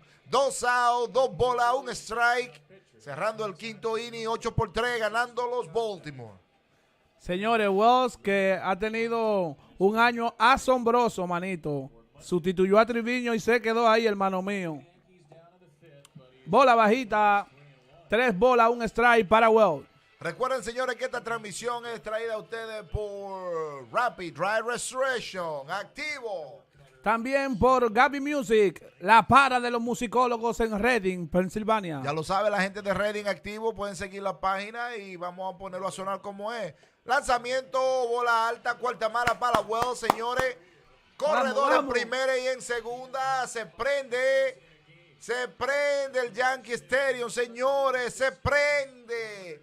Los yanquitas tienen que estar gozando este partidazo. Ellos dicen, hoy no, hoy tú no ganas aquí. No ganará, iban a sacar el piche. Están llamando a la grúa. Así señores, que ya lo saben. Y mucho duró. Huele a peligro.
Now it's time for Jacob Webb making his 58th appearance of the year. He's been solid.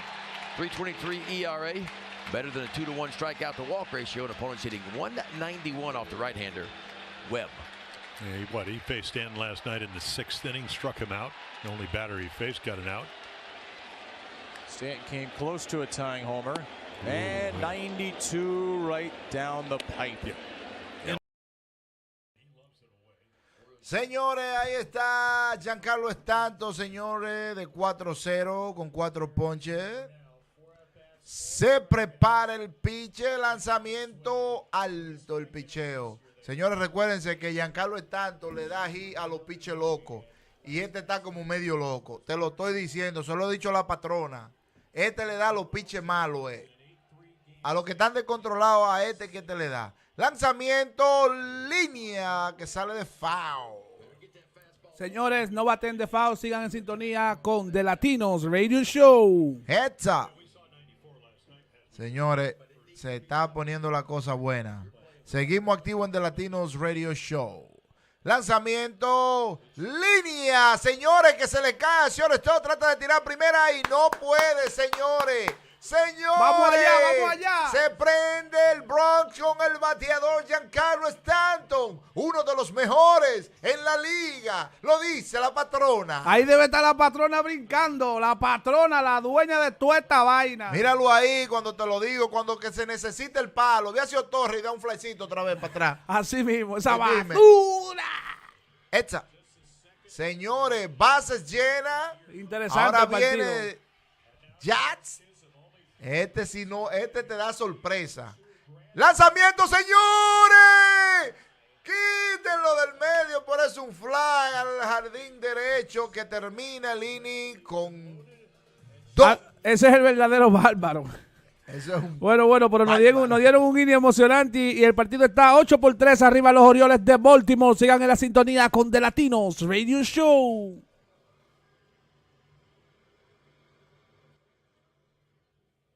Se oye como quiera. Yo lo probé ahorita. ¿Se oye así? No se oye aquí el retorno, pero se oye ya en la transmisión. Esto llorando así. Si tú abres uno, se oyen los dos. Oh, ok. Eso no importa si yo creo que eso es uno. Sí, no, ponlo los dos, porque es más presencia. Sí. Se oyen.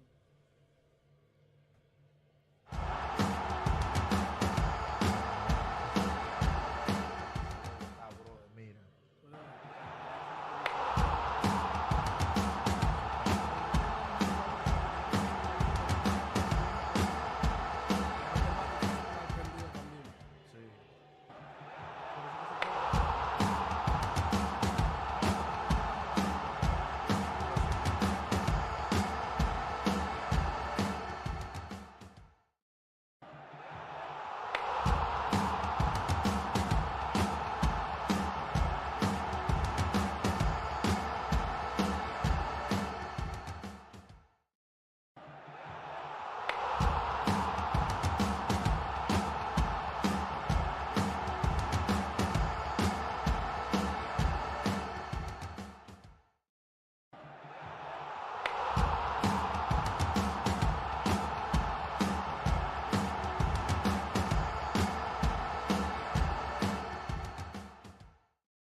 In an Orioles game, and the most through 5 innings in a game this season. Every starter with a hit. Henderson's got 3, Santander and Kauser have 2, and the Orioles will look to add on after they scored 1 and the Yankees got 2 in the 5th. Here's a wild note about this game, though.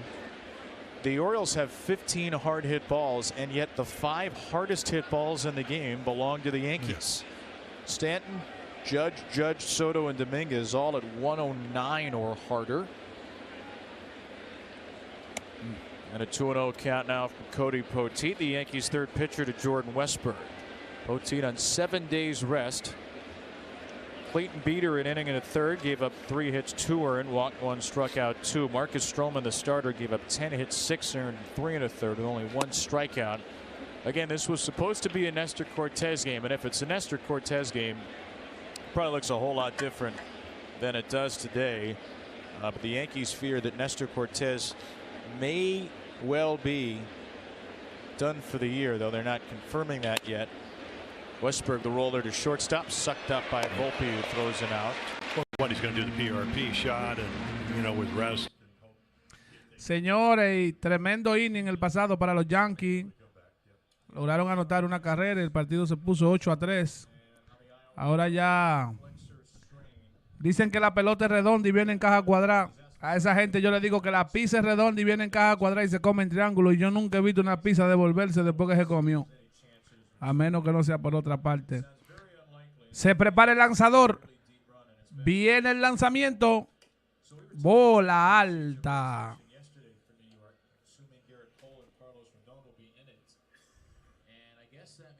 Una bola, 0 strike.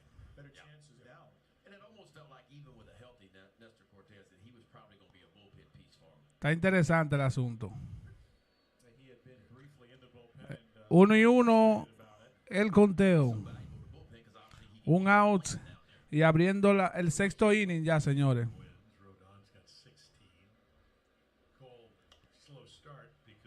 Roletazo por el right field que sale de foul. No bate de foul. Sintonice la transmisión de The Latinos Radio Show. La para de la página, señor. Nosotros transmitimos 24/7. Estamos en Baseball Night, pronto NBA Night también.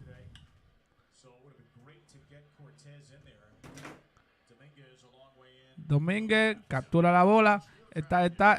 Tiene un par de problemas Domínguez con el fildeo. No sé qué le está pasando el día de hoy.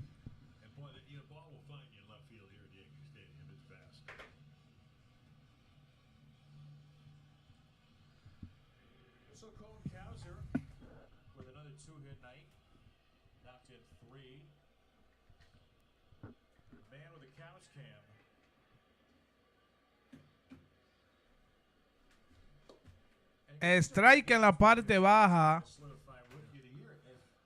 Putti, que lleva ya 14 lanzamientos. Ahí estamos viendo los novatos del año. Wells, Austin Wells, Luis Hill y Colton Cowser. Bola alta, una bola, un strike. Recuerden que esta transmisión llega a ustedes gracias a Gaby Music en Reading, Pensilvania, la para del sonido para los musicólogos. Se prepara el lanzador. Viene el lanzamiento. 2 bolas, un strike.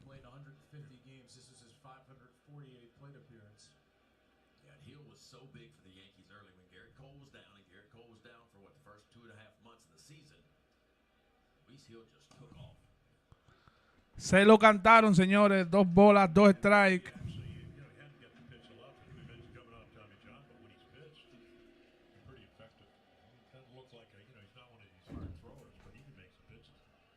Well, he's got that 2 and a 4-seam fastball, and he uses both of them.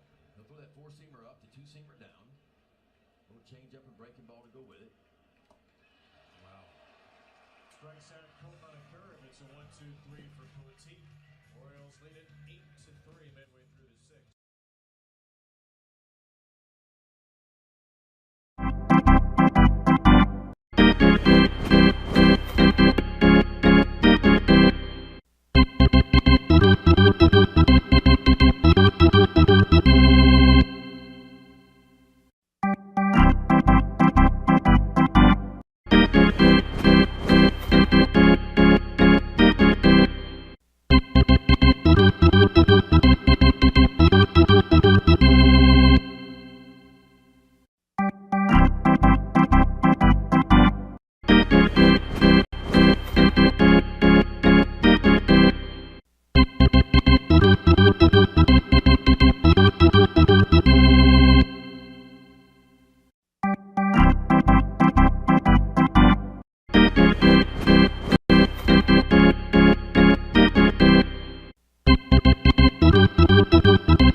Who best represent the game through positive contributions on and off the field. Vote today at MLB.com/Clemente Award.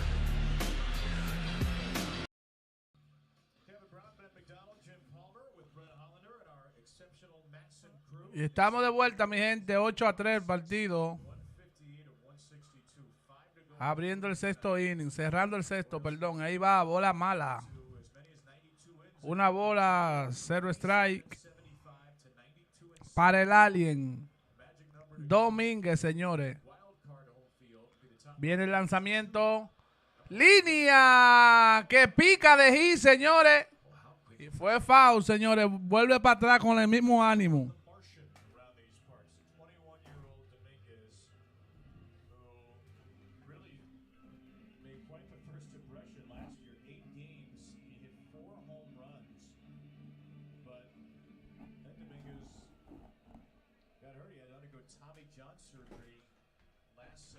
Y tenemos a Domínguez, una bola, un strike.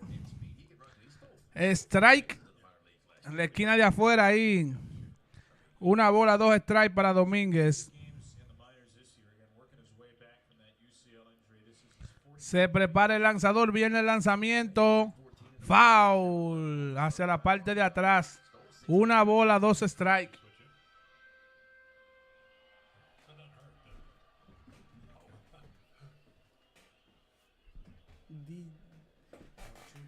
día tras día demostrando que va a ser uno de los más duros en esta semifinal, señores. Y es 6, señores, le cantaron 6 a Domínguez. Padre eterno, DJ López, ¿qué te opinas de eso? Bueno, aquí está la tremenda jugada. Está el manager llamando para chequear si fue 6 o out. Pero yo creo que fue 6. Eso fue 6. Eso no se tiene que discutir.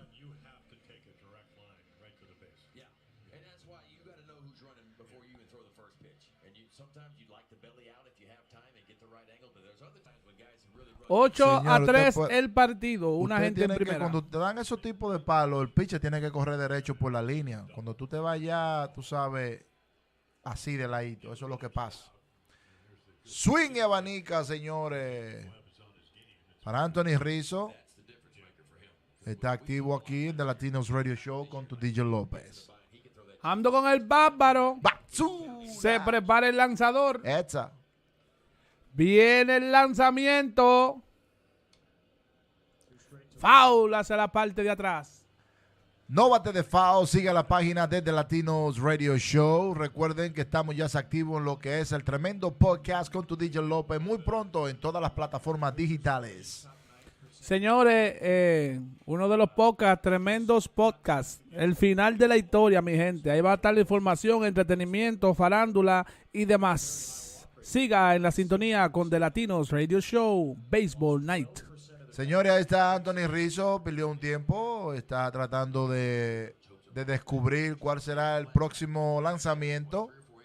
Corredor en primera, cerrando el sexto. 2 strikes, 1 bola para Anthony Rizzo, bateando 2.35 en esta temporada. Anthony Rizzo, muchacho que fácilmente sorprende con un palo. Muy duro él. Y de tiempo nuevamente, Webb. Señores, los Yankees están amenazando. Se prepara el pitch de lanzamiento, señores, foul hacia atrás, 94 millas por hora, señores. El conteo 2-1 para Anthony Rizzo. Bueno, señores, Soto y Judge y Stanton pusieron la cosa como es. Ya lo saben. Tiene el bate cortecito. Me huele a jonrón, señores. Lanzamiento. ¡Ay, alta! ¡Ay, se lo llevó! ¡Pero bárbaro! ¡Ay, qué bárbaro! ¡Ay, no! ¡Ay, no! ¡Ay, ay, ay, ay, ay! Oye, ese manager, manager está quillado con esa pelea, señores. Miren ese picheo. Hoy se pelea. Ahora pasó por la línea. Un poquito alto afuera, pero el ampalla tiene la última palabra. ¡Esa es una basura! Ahí está Anthony Volpe, señores, con el primer lanzamiento, bola baja. Él la cantó esa bola. Yo no puedo creer. Cantó esa bola. Él sabe que, mismo él sabe que hizo error en la otra. Y dijo, dame darle esta bola para que Arambú no salga. Se prepara el pitcher, señores. Viene el lanzamiento. Strike cantado. 1-1 el conteo. No, pero es increíble. Yo creo que él está que se arregle, que se alinee con el diamante, el ampalla. Ahí está Domínguez en la primera base, señores. Loco por robársela. Lanzamiento. Uy, strike cantado, señores. 2-1 el conteo para Anthony Volpe. Oye, los Yankees están amenazando, te estoy diciendo. Si estos dos se envasaron, hay carrera. Se prepara el pitcher. Lanzamiento. Roletazo, señores, por segunda. La coge el segunda tratando de hacer un doble play, pero es muy tarde. Ahí hicieron la jugada de segunda. Es out. A la verdad Jason que Domínguez out. La verdad se dice, y los Orioles tienen un equipo que está dando la liga, manito, porque ese equipo de los Yankees... Jugadores jóvenes. Sí. Eso es lo que tiene Baltimore. Ahí están, señores. Ahora viene el bárbaro Torres. Gleyber Torres, señores. Lanzamiento. Foul hacia atrás. A ese muchacho como que le pesa el bate cada vez que hace un swing. El bate como atrasado en cada swing. Sí, señor. Vamos a compartir la página, vamos a darle like, vamos a darle a la campanita para que no te pierdas la transmisión desde Latinos Radio Show Baseball Night, aquí por YouTube, en tu canal favorito. Se prepara el pitcher, lanzamiento, roletazo que viene saliendo de foul. No bate de foul, siga la página desde Latinos Radio Show. Estamos activo. Vamos al mambo. Gracias a todas esas personas que le están dando seguimiento a nuestra transmisión todas las noches. Poquito a poquito hemos ido creciendo y agradecemos su sintonía y que prefieran a DJ López y a DJ Montro matando la liga, señores. En el círculo de espera tenemos a Juan Soto, señores. Tú supiste. Se prepara el pitcher. Lanzamiento. Foul hacia atrás, señores. Sí, Gleyber Torres peleando ese turno. Es verdad lo que tú dices, como que le pesa el bate. No lo digo yo, se ve. Se ve desde ahí. So, vamos a ver qué es lo que. Bola hacia afuera. Recuerden, señores, que esta transmisión es traída a ustedes por el barbero más bacano y ese es Elvis the Master Barber, ubicado en Raleigh, en la Carolina del Norte. Ese chamaquito le dibuja todo en el caco que usted quiera. Lanzamiento. Roletazo, señores, por tercera base que la agarra, tira primera y es out para completar el inning. Señores, se puso la cosa como es. Los Yankees perdiendo 8-3, arriba los Pajaritos. ¿Cómo así?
Your look tonight. Really? I like the white polo shirt, the white collar under the black, and then we zoom out to the green Lululemon pants, which are the coup de grace. Well, no, the coup de grace, Kevin, is that I'm wearing my brown shoes. We both had to go to backup shoes today. We had to go to backup shoes. And I'm not actually sure where our shoes that we wore to the ballpark last night are right now, but they're in deep trouble is what they are. Actually, those were my backup shoes. I swapped them out going into the clubhouse last night. Well, we came home in backup clothes. I know that much. We did. And lots of laundry being done today, I'm sure. Yeah, don't let a gust of wind catch those pants, though, because... I got to go see a tailor when I get home, James. I wouldn't even notice if you hadn't mentioned it. Thought those were Zubas. They're like, yeah. Look like cargo pants or something. I was don't know trying what to they compliment Brett. I want the record to show. Yeah, I know. Well, brown shoes. I didn't tell the camera operator to zoom you out. do know the George Gobel line. I do You ever know the think George the world Gobel was a tuxedo and you're a pair of brown shoes? Yeah. I wouldn't be telling anybody, Brett, you're wearing brown shoes. Well, maybe, just maybe, after all my workouts with my personal trainer, Jim Palmer, I've lost some weight on this road trip. Well, that's why your pants are baggy. looking baggier. Yeah, there you go. By the way, what time tomorrow, James, should I be there and be ready to go? 10? 10:15. Okay. Yeah. See you there. Well, no, it's getaway day, 10 o'clock. Okay, and hopefully Kevin will join us. That's probably not going to happen. Join you where? It's our new segment starting in 2025. It's called The Gym with Jim. The Gym with Jim. And I think it has an Emmy written all over it. Getting worked out by, I'm not going to say his age, but but he puts us all to shame. That's the thing. No. Ben, I was very impressed with Ben's workout. Now, I've never seen. Well, you were. No, are you perspiring? And, I don't know. Perspiring. I thought when you went to the gym, you were supposed to. Well, that's what I'm saying. I used to do that. By the way, Ryan Mountcastle just struck out. Yeah. Poteet, you know, it's funny. I got a text from Dean Albany, used to scout for us, and he goes, they should have started Petit. Now we're seeing why. Because he's actually had some good starts for him. I like this shot here. It shows that you guys have every type of water bottle possible. We're just using every brand of bottle.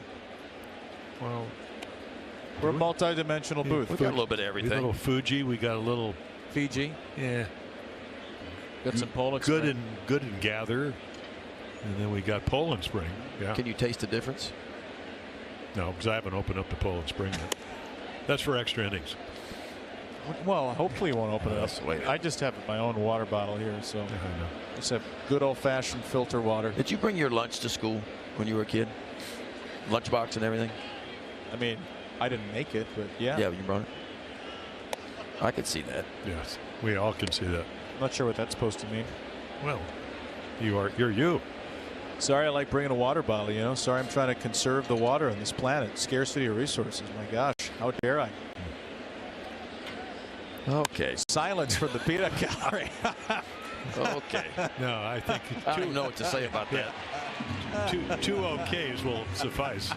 Right Ben, there. you did say before today's game, right as we were getting ready for the Open, there's no reason why today can't be the best reason why broadcast this we've ever couldn't be had. the best broadcast we've ever done. I think this inning has showed we're that still working on it is. Well, you know, years ago, I come up here and I'm doing a game with Brooks Robinson, and I'm listening to Tom Seaver and Phil Rizzuto, the Scooter, and they do a Yankee inning.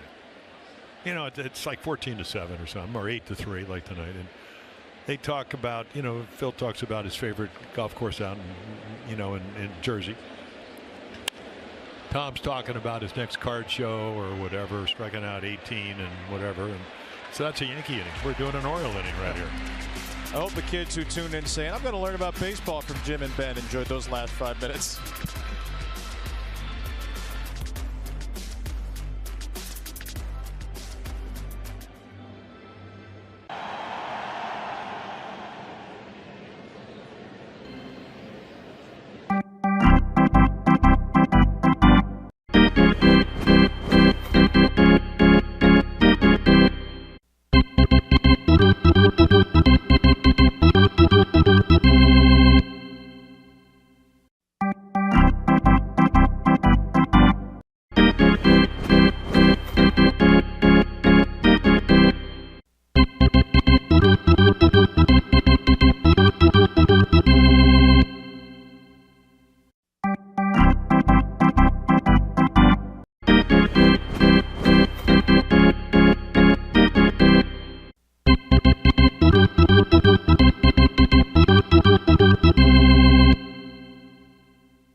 Beautiful night in the Bronx, and the Orioles scored 3 in the first, 4 in the fourth. They were out early, and they are rolling right now, trying to once again hold the Yankees at bay as New York tries to clinch the American League East. Like the last time the Orioles were here, 26 runs in a 3-game series.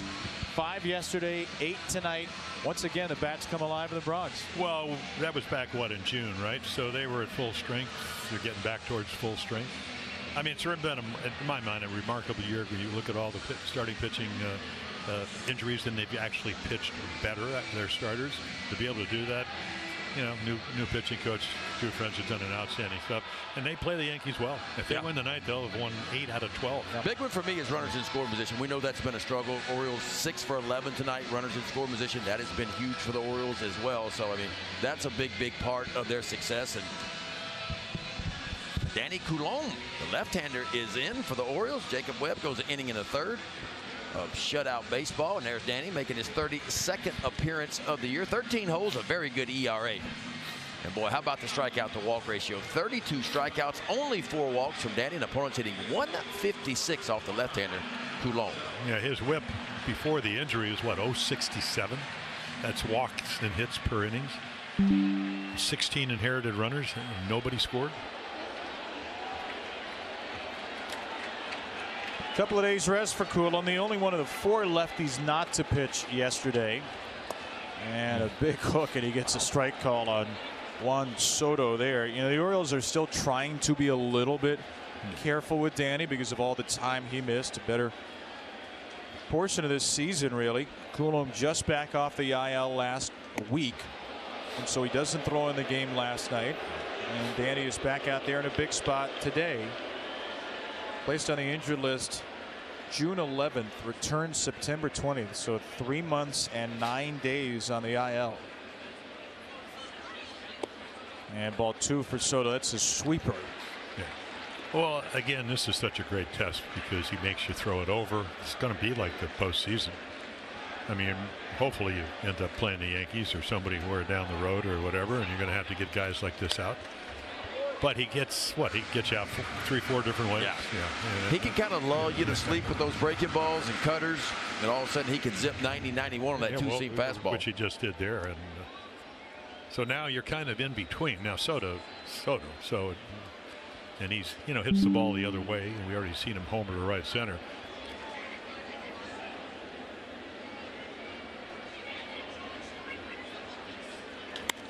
On 2-2, that ball's popped a mile high, and that will reach the seats from Soto. It's all the way in the second section, down there behind third base. A souvenir. That's why they came. Why they stuck around. Yeah.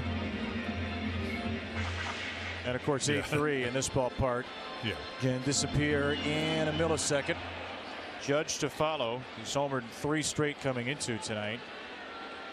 Soto 964 on base plus slugging against lefties, 997 righties. So not a big difference as that backup breaking ball knocks him down.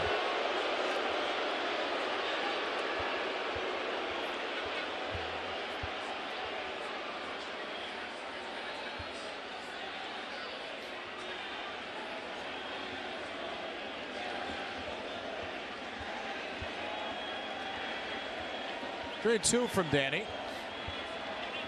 Soto, Judge, Wells, Stanton if anybody reaches. Went to the sinker. And he's right on it. You ever go to a restaurant where you make an order and the guy goes, great choice? It's the way. It's way one. He goes, you know, he nods. If you made a good pitch, hey, yeah, really good. Too bad I fouled it off. Kind of grades your stuff. Woo! One hop rocket eats up Westberg, or maybe he ate it up. Yeah. It's an out either way. Well, how about Judge almost drove him into right field earlier in the game? Dude, man, I'm telling you. Both sides of the ball, Westy is a difference maker. 2 groundouts against the 2 best hitters.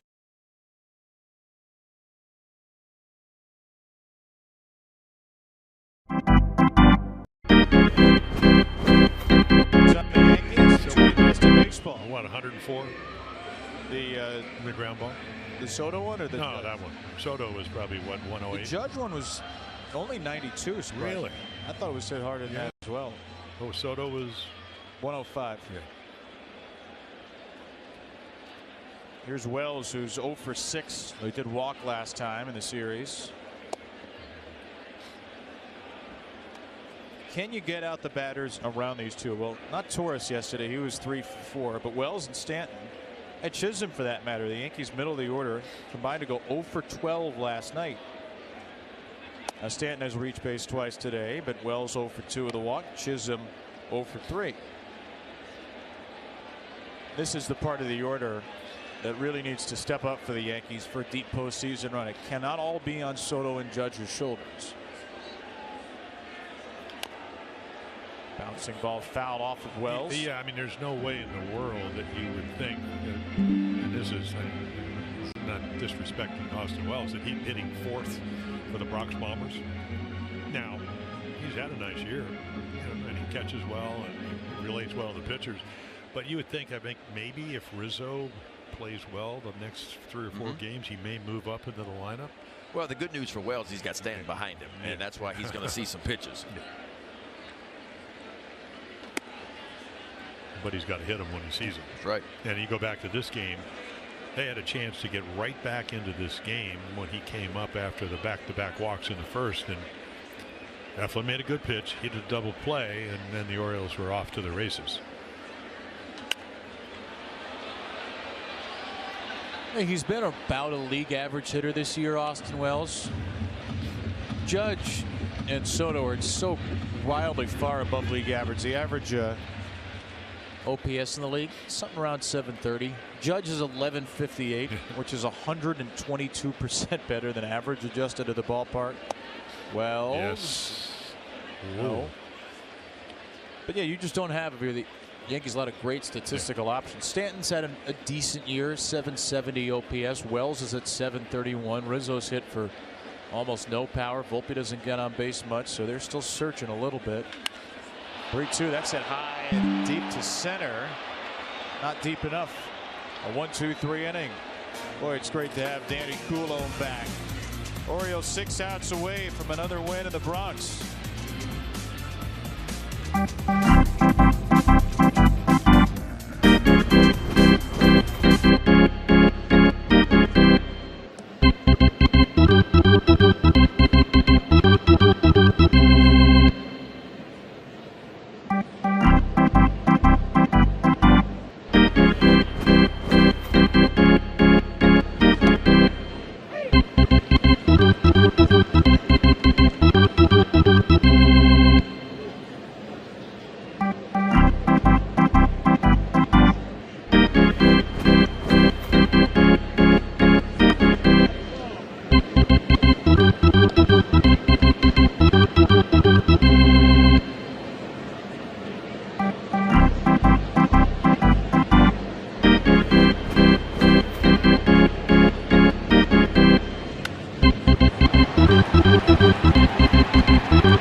For the Orioles, we have an 8-3 lead, and that leads us to our Getting Dirty replay, brought to you by Zips Cleaners.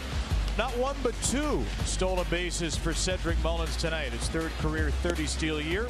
Numbers 31 and 32 for number 31 are in tow, and Cedric's going to need to zips it. Zips Cleaners helps you look your best for less. Visit one of our 40 locations in the DMV. 41,010 in the Bronx. Most of them have not enjoyed the events of the evening. Cody Poteet soaking up more innings, and Cedric Mullins sends one past a diving Anthony Rizzo into the corner and right. Soto plays it off the wall, and Mullins ends up at second with a double. He's reached base 3 consecutive at-bats as he starts the sprinklers. Yeah, said wasting no time. First pitch he sees, 16th double of the year. Just hunting one down in the zone. Kind of right where he likes it. Most lefties like it right down there, too. Just a bullet right by Rizzo. No chance for him. I think Dane Kramer's going to have to wear that ski hat for probably the rest of the year. I mean into the postseason. There it is. Yeah. I mean, it's working tonight. McCann punches one over a drawn-in Torres, who was pretty close at second.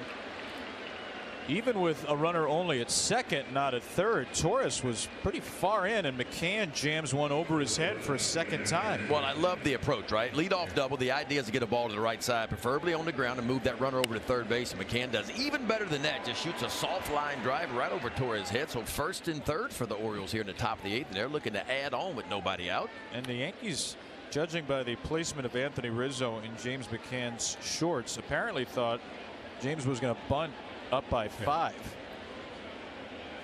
Well, all 3 balls from James tonight hit to the right side.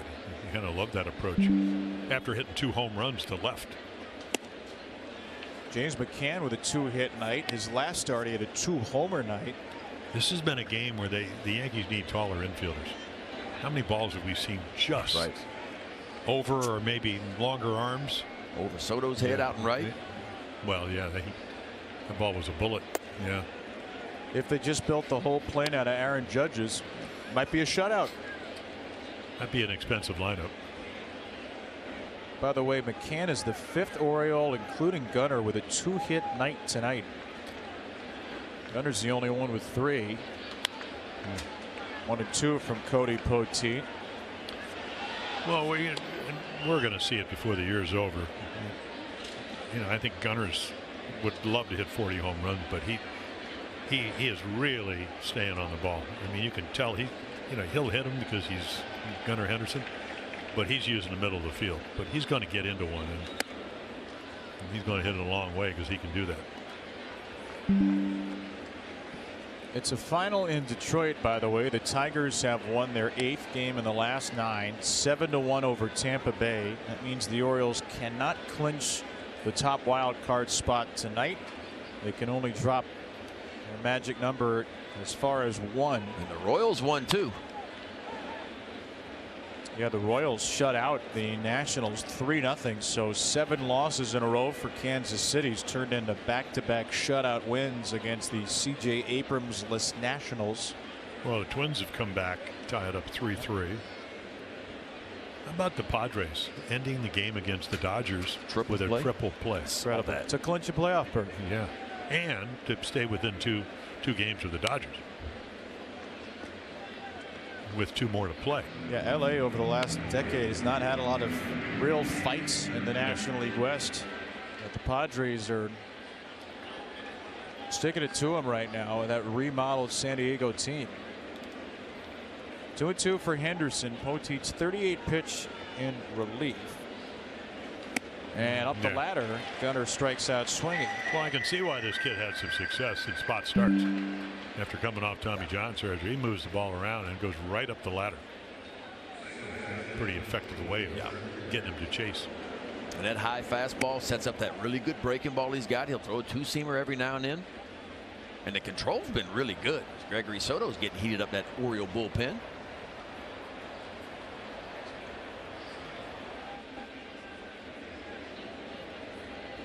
Westberg with a first inning single.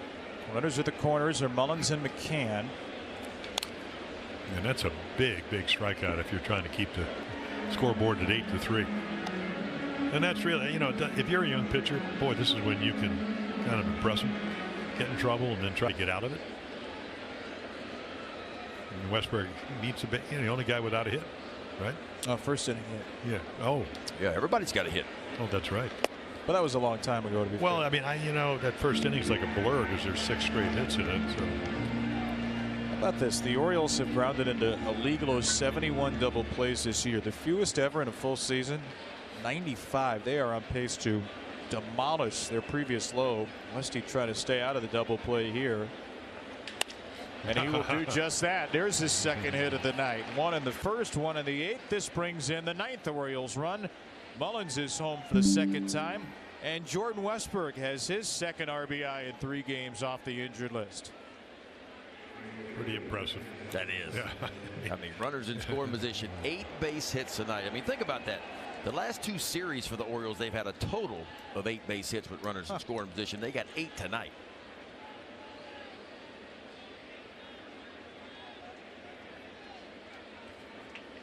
So multi-hit night for West, who's had a wonderful year with runners in scoring position. Part of the reason they struggled, they were missing a guy who's got a .930 OPS hitting .274 with runners in scoring position. And seems to put bat on ball so often in big spots.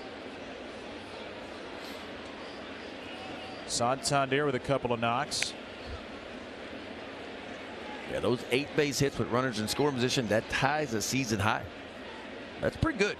Yeah, and that's kind of what's been missing. I mean, no problem with the home runs. We know the Orioles can hit home runs. But we talk about it all the time. When you get to playoffs and you start facing the best pitchers on the other team, home run production typically goes down. So how can you win ball games? And when you get opportunities with runners in scoring position, you got to be good in those situations. So 4th time this season the Orioles have had 8 hits with runners in scoring position. Matt Borg, Schulte, and Ryan Fuller, the toast of the town. All of a sudden, they got their full arsenal back.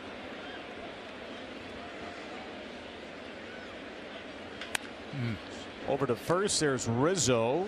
He'll take the sure thing. An interesting little note yesterday. Maybe the kind of thing that seems more interesting after the fact of a good game, but we were down by the batting cage yesterday. And Ryan Fuller said this is the first time all year every hitter has been out for on-field batting practice. A lot of hitters will just swing in the cage sometimes, will get their pregame work done elsewhere, but he said we've never had all 14 hitters, and you have the extra player now, out on the field for BP. So they are so excited to get after it today. The vibes were so high with the return of Ryan Mountcastle. Westbrook and Urias had just come back the day off yesterday. And he was so impressed with the commitment this team's shown with the batting practice rounds they had yesterday, and back-to-back terrific offensive games in a row. I think everybody's going to be out there for BP again tomorrow. 2-0 for Colton. Well, the Yankees, when you come to Yankee Stadium, I don't know, at least for me, Ben, I mean, I didn't pitch in this ballpark, I pitched in old Yankee Stadium. Brings out the best of you. I mean, it's a tremendous challenge because of the dimensions and how they score runs. Well, that's why you play the game, right? Exactly. I mean, as a competitor, you want to compete, and you want to compete in against the best teams in the toughest situations. I mean, that's why you play the game. And what a game it's going to be tomorrow with Cole and Burns. I've been looking forward to that I was hoping those two would hook up. 2 real dudes on the mound tomorrow night. 3-0 strike called to Cowser. Some real 3-0 strike zone 9-3 vibes right there. Just kind of somewhere around the strike zone. Little slump of the shoulders. Colton looks like he needs a neck massage. He doesn't care. He wants to hit anyway. He'll take a walk. He's on for the 3rd time. And the Orioles have 4 base runners in the inning. They've loaded him up for Mountie, and there is tomorrow's starter. This is Matt Blake coming out, by the way, for the Yankees. Nobody warming. Burns versus Cole. Be Corbin Burns' last start of the regular season. We're assuming he'll be lined up for game 1 of the wild card series, assuming the Orioles are there. What are you looking forward to just besides the big names? What's something in the matchup you guys are excited to see, whether it's Burns attacking the Yankees or how the Orioles approach Cole?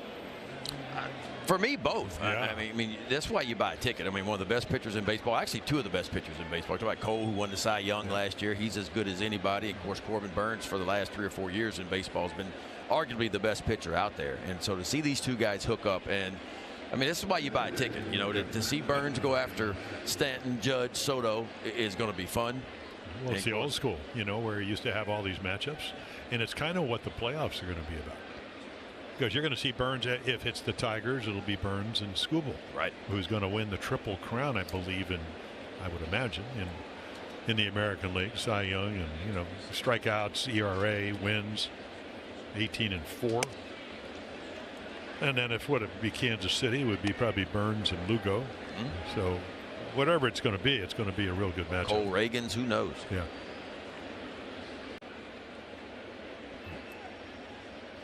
As it stands, it could be another chance for the Yankees to win the East. Once they come back tonight, they'll have their third opportunity at division championship point tomorrow. Again, the Orioles need to win out, the Yankees need to lose out, but whether they win the East or not, the Orioles would really like to avoid seeing the Yankees celebrate a division against them. Inside to Mountcastle from Poteet. 7 days rest for Cody Poteet. He is helping the Yankees here to try and keep the bullpen available for tomorrow. Brian Mountcastle hoping to spoil his night. A run-scoring single in that 3-run, 6-hit attack in the first. 2-1 coming. And Mountcastle whiffs right through it. He looked like he was swinging no matter what.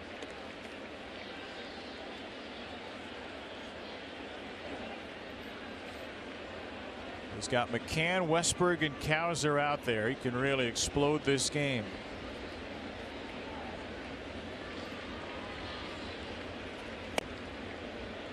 And everybody will get a head start now. Ryan O'Hearn waiting. We haven't seen Mountie smack one to right field in a while. I like where he's at right now. He's right back up the middle. That's where he needs to be here because he could get a breaking ball here 3-2. Start the merry-go-round and a ground ball to third. Start it again.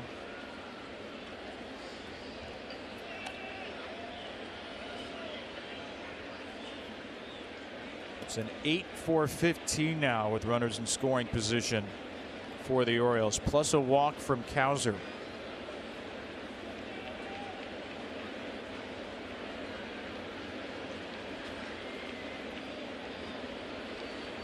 And Poteet would like a brand new baseball for this payoff.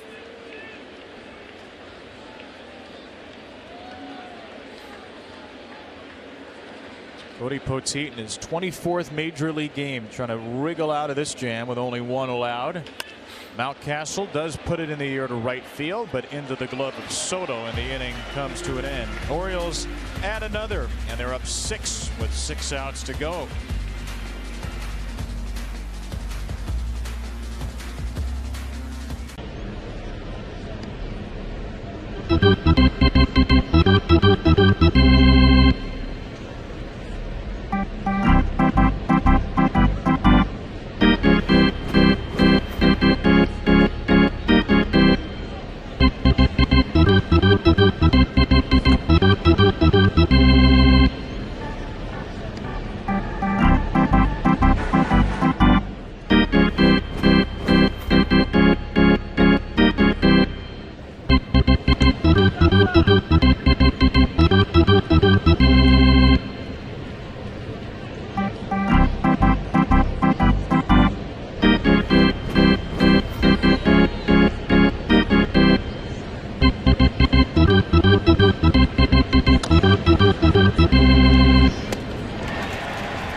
Presented by authority of the Orioles. It may not be reproduced or retransmitted in any form. The accounts and descriptions of this game may not be disseminated without the express written consent of the Orioles. Well, there is Gregory Soto, third reliever of the night for the Orioles. Jacob Webb went 1 1/3 scoreless. Danny Coulombe, a perfect 1 inning for him. And Gregory Soto making his 65th appearance of the year between the Phillies and the Orioles. 63 strikeouts and 51 2/3. Opponents hitting .277 off the left-hander, Soto. So 2 1/3 scoreless for the bullpen, Webb and Coulombe tonight. Back-to-back outings for Soto, who threw 19 pitches in an inning plus yesterday. One shutout inning for Soto yesterday. Walked one and struck out one. There's the arsenal for Soto. He'll face Stanton. Yesterday, Soto struck Stanton out, the slider down. Orioles used 6 relievers yesterday, 4 innings, 2 runs, but they did well to get around the pitfalls of Soto and Judge. Aiken, Webb, Perez, Cano, Soto, Dominguez. It was some hardcore mixing and matching by Brandon Hyde, who has showed he is very inclined to play the matchups here, not just automatically bring in Sir Anthony Dominguez for the 9th. Soto faced the first 2 batters of the inning yesterday, 2 lefties. And he strikes out Stanton on a low fastball here. Giancarlo back to the dugout on the Orioles' 3rd strikeout. Well, what he does, he slide steps. You know, sometimes you see a leg kick. Watch this. Just picks it up. So he kind of quick pitches him. And again, you get to do it. I mean, straight to home plate. 3 straight fastballs, too. Yeah. I mean, here's my best. See if you can catch up with it.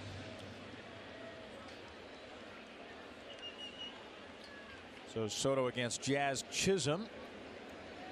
Right at the deadline, this would have been a National League East matchup. Former Philly dumps in a slider to the former Marlin. Now, the Yankees are a tough team to match up against, too, because they go right, left, right, left, right, left in the top 6. Switch hitter, lefty, righty. There's a great luxury the Orioles have, which is 4 left-handers, all of whom Brandon Hyde trusts fairly well at this point, as Mark Leiter Jr. loosens. But it was a great show of bullpen management against this tough lineup. And Soto is just burning his way through the Yankee bats tonight. 6 pitches and 2 strikeouts. How about that? Well, stuff-wise, yeah, it don't get much better than this. It doesn't. And a little breaking ball to start him off, and elevates at 98 right to the top of the zone. And I mean, 0 chance for Jazz Chisholm. And it helps that I'm not saying that they're not trying, but 9-3, perfect situation. They're not as focused if it was 4-3 or something like that. Ball 1 after an immaculate beginning to this inning to the switch hitting Dominguez.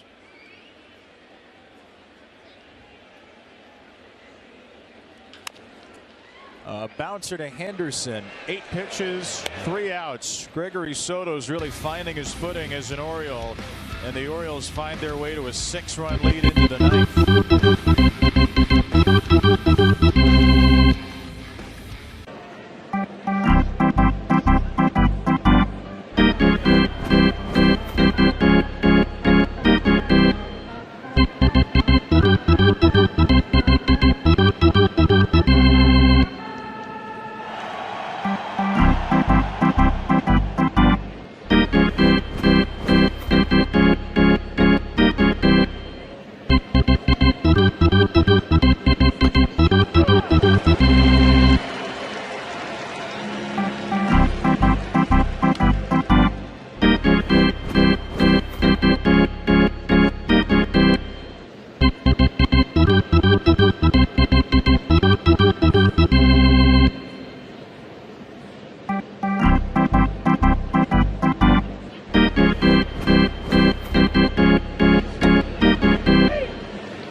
Time now for your T. Rowe Price Better Questions, Better Outcomes. Question of the day. T. Rowe Price, the exclusive investment and wealth management partner of the Baltimore Orioles. We've talked a lot about the American League playoff picture, and understandably so. Let's flip leagues. Who is your World Series favorite in the National League? Phillies. I was going to say, I just like the Phillies starting rotation. I mean, obviously there's enough offense there, too, but that starting rotation that they have. And we know when you get to the playoffs, it's about pitching, and the Phillies are a good defensive team as well, and they can certainly pitch. And if they get home field advantage, I mean, the noise, the intensity. Best home record in baseball, 53-27. Now the Phillies currently a half game behind behind the Dodgers for overall home field advantage. Well, the Padres are going to take care of that. So. You think so? Padres have won 5 in a row. They are just about to get underway in Los Angeles tonight as Mark Leiter Jr. anchors the 9th. So Phillies, I'm with you. I think with that rotation, with the big bats they have in the lineup, some big arms in the bullpen.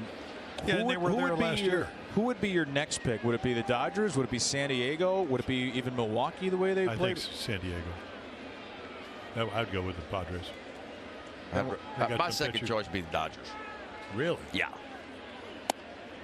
I mean, you got Showtime over there. You gonna bet against Showtime? I'm gonna pitch around him. I'm gonna bet against him. People go, how would you pitch him? I said, I wouldn't. Wouldn't pitch. Then he just steals second and third. Well, then, no, that's all right. So you could take your chance with Mookie and Freddie. No, I'm not saying I want to take my chance with anybody. How's Freddie doing? Is a finger? I mean, is he back to 100%? I know when the Orioles were playing. So. I mean, he didn't even play in the 3-game series. He played the weekend after and he had a home run in Arizona, so he's been playing since. Yeah, they were in a position where they could rest him. Sure. And, yeah. So the big question, will Ohtani pitch at all in the postseason? I can't imagine he would do that.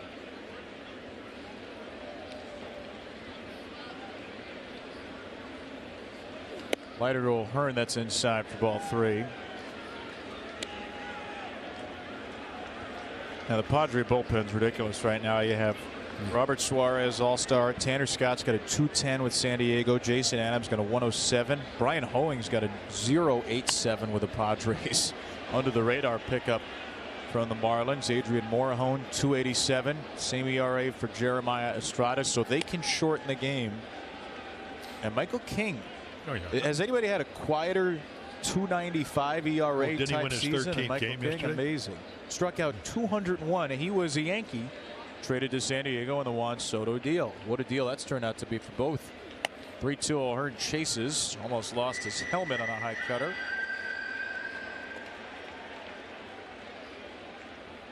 Yeah, a little almost backed up a little bit, and you think it's going to come down.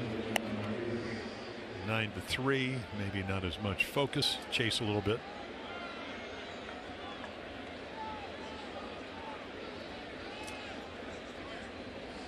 Mona Rios singled in the 4th, one of 16 Oriole hits. Poteet 3 1/3, 3 hits, 1 earned run, walked 1, struck out 3.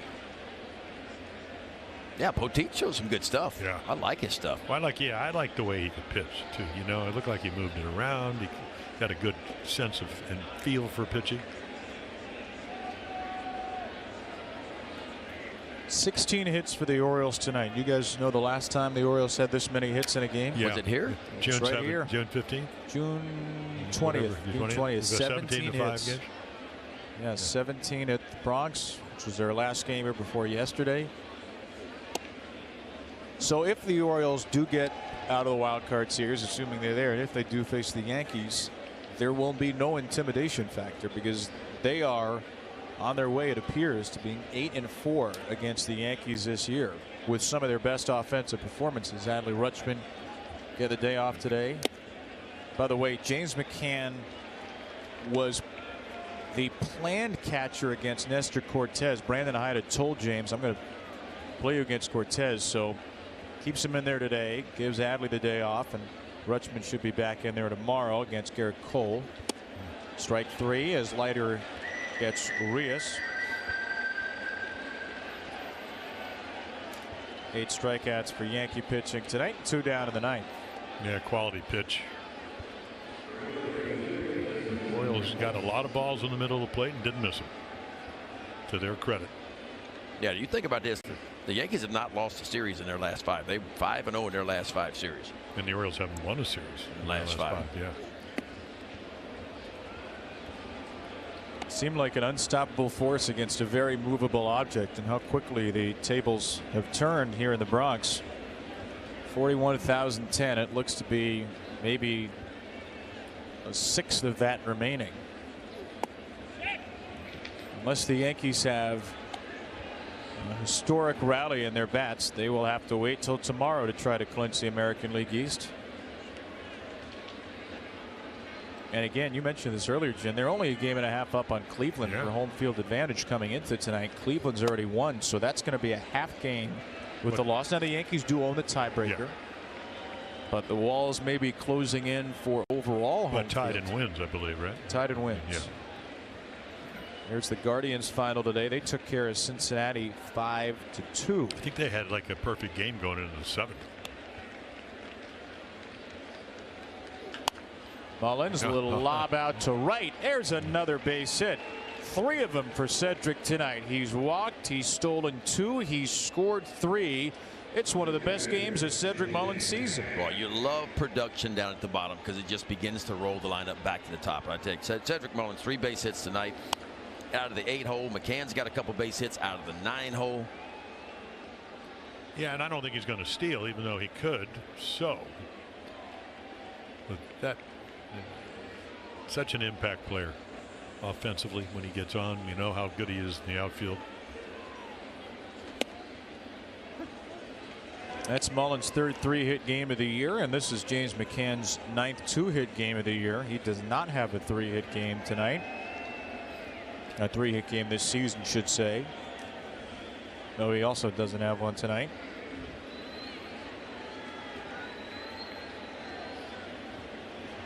Let's go to Brent Hollander for some 9th inning news. Yeah, Kevin, if the Orioles beat New York tonight, over the last 2 seasons here in the Bronx, the Orioles would be 8-4. So if the Orioles do return to Yankee Stadium in October, they certainly won't be intimidated with how they played here the last few years. No, they've had some just crazy offensive explosions here the last 2 years, Brett. We mentioned the 17-5 game there this season. Remember, the Orioles also had a 14-1 win last year in New York, game where Gunnar went 4 for 7, drove in 5.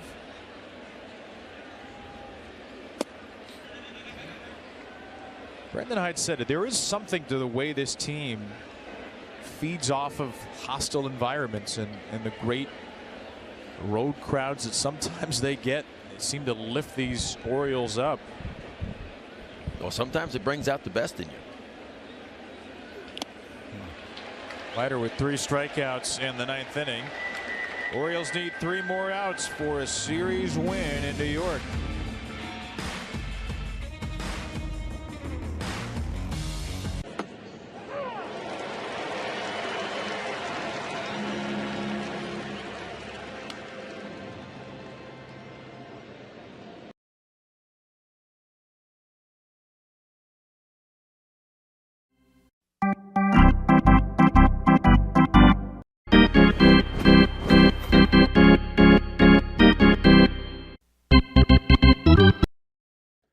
Bueno, señores, el partido está feo para la foto. Estamos hasta callados hoy porque no han dado con el cubo de agua. Yo creo que la patrona hasta se durmió del tiro. Patrona, si tú estás viva, levanta la mano. Nada, señores, mañana estaremos transmitiendo nuevamente el otro partido de los Yankees contra Baltimore. Vamos a ver si podemos ganarle. Se van a ir de 3-0. ¿Tú crees? Bárbaro, por lo que veo, sí. Increíble. Pero nada, vamos al mambo. Por lo que veo, se van a ir 3-0. Eso es bárbaro. Eso es bárbaro. Basura. Recuerden, señores, el tremendo podcast muy pronto. El podcast de la historia con DJ López estará siendo transmitido por todas las plataformas digitales. Tremendo podcast con tu DJ López. Así que vamos al mambo. Anytime, anywhere on the MASN app. Watch games live and receive expert analysis and exclusive pre- and post-game interviews all in the palm of your hand. Don't miss a pitch. Go to MASNsports.com and download the most recent version today. Here comes Matt Bowman to try to close out the Orioles' first series victory in their last 6 series. Try to snap the Yankees' 5-series win streak and try to continue what has been a terrific run as an Oriole. Yeah, and he throws a lot of strikes and he changes speeds. A little bit off across his body, so there's some deception. Not a hard thrower. But that doesn't mean you can't make good pitches and get hitters out. So he will face at least the beginning, the top, the bottom of the order. Gregory Soto, a perfect 8th, struck out 2. Oriole bullpen tonight, Webb, Coulomb, Soto, 3 1/3, 2 hits, no runs, no walks, 3 punch-outs. And a lot of strikes, by the way, combined for 48 pitches, 36 strikes. Soto went 7 out of 8 with strikes. Coulomb 10 out of 16. Webb was 19 out of 24. Really good stuff. Zach Eflin was uncharacteristically wild. He walked 5 for the first time in his big league career, and the Oriole relievers since him have not walked anybody. Rizzo with a chopper. Westberg ranging. That one gets under his glove. It's a leadoff base hit, we'll imagine, for Anthony Rizzo. He'll be on for the 3rd time. Yeah, you're playing him to pull a little bit, so you have to go to your right and catch it on the short hop. Not that Westberg doesn't do that on occasion, but there's your short hop. Ball stays down underneath the glove or off it. It is a base hit for Rizzo, his 2nd to go with a walk.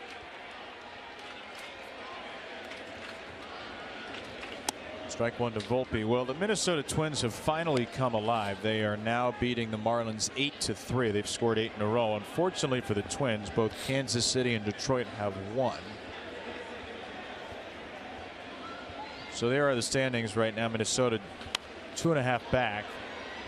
Seattle won in Houston today. They're just about out of it. The Tigers' magic numbers down to 3. Orioles Twins this weekend. Matt Bowman's old team. And Minnesota is probably going to need to win out at this point or go 4-1 and get a lot of help. Yeah, I was talking to him the other day. I said, I got the Twins press guide. I said, you're all over it. He just laughed.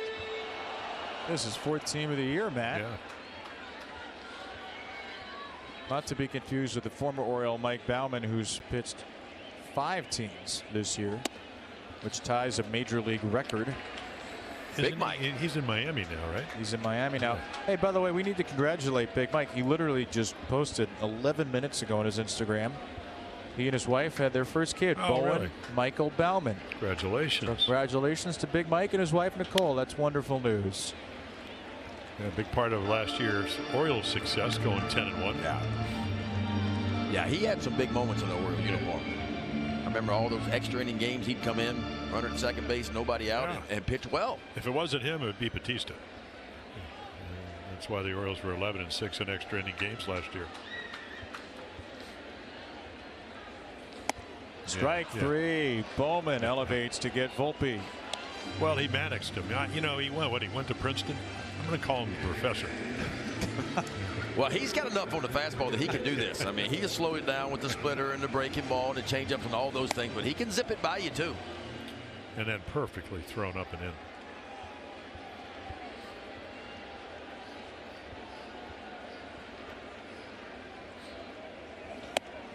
You know what he is on Twitter, Matt Bowman?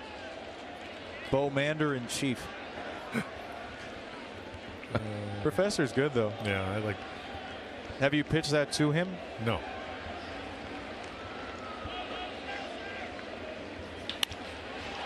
To center field base hit Torres. And he gets his first of the night.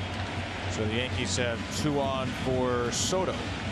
Well, the professor needs a couple more outs and you put the Yankees out of their misery. Because that's how you win the game.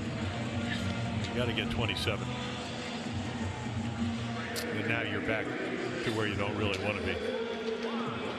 Now it gets a little more difficult, is what you're saying. Yeah.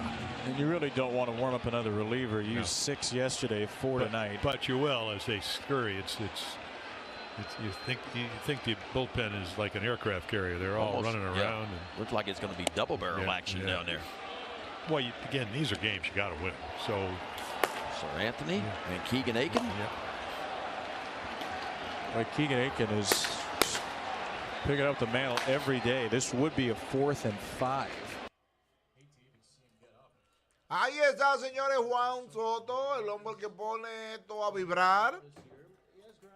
Tiene una bola, un strike. Corredor en primera y en segunda, 9-3, ganando los Orioles, señores.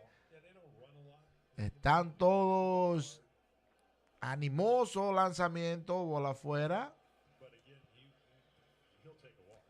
Ellos se paran a ver a Soto bateando, mi hermano. Y atrás viene el Georgie, el capitán. Se prepara el pitcher. Un out. Lanzamiento, foul. Señores, Juan Soto es un peligro. 2-2 el conteo para Juan Soto. ¿Cómo que dice la canción? Huele a peligro. Ahí está Bowman.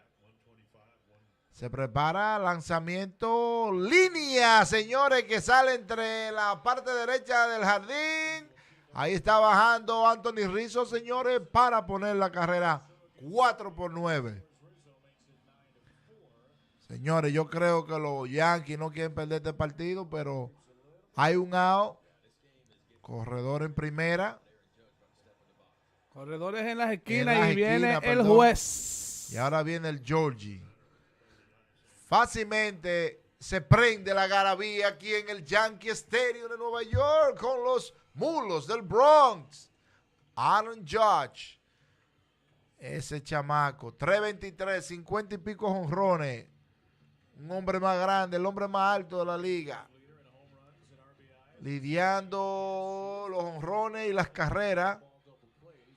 Se prepara el lanzador, está temblando con el picheo. Viene el lanzamiento. Bola baja, señores. Wow. Una bola, 0 strike para el Georgie. Corredor en primera y en tercera. Tiene 56 honrones, Georgie. Sí, está matando, está matando. El pitch está listo. Swing y abanica, señores. Un swing bonito ese. Oye, eso fue para desbaratar la bola. Una bola, un strike para Aaron Judge. El pitcher ahora mismo está pensando qué es lo que va a pasar ahora en este momento. Esto es un picheo épico. Lanzamiento, línea que sale de foul a la parte derecha del estadio. Recuerden, señores, que esta transmisión es traída a ustedes por el barbero más bacano, ese Elvis de Master Barber, ubicado en la Carolina del Norte.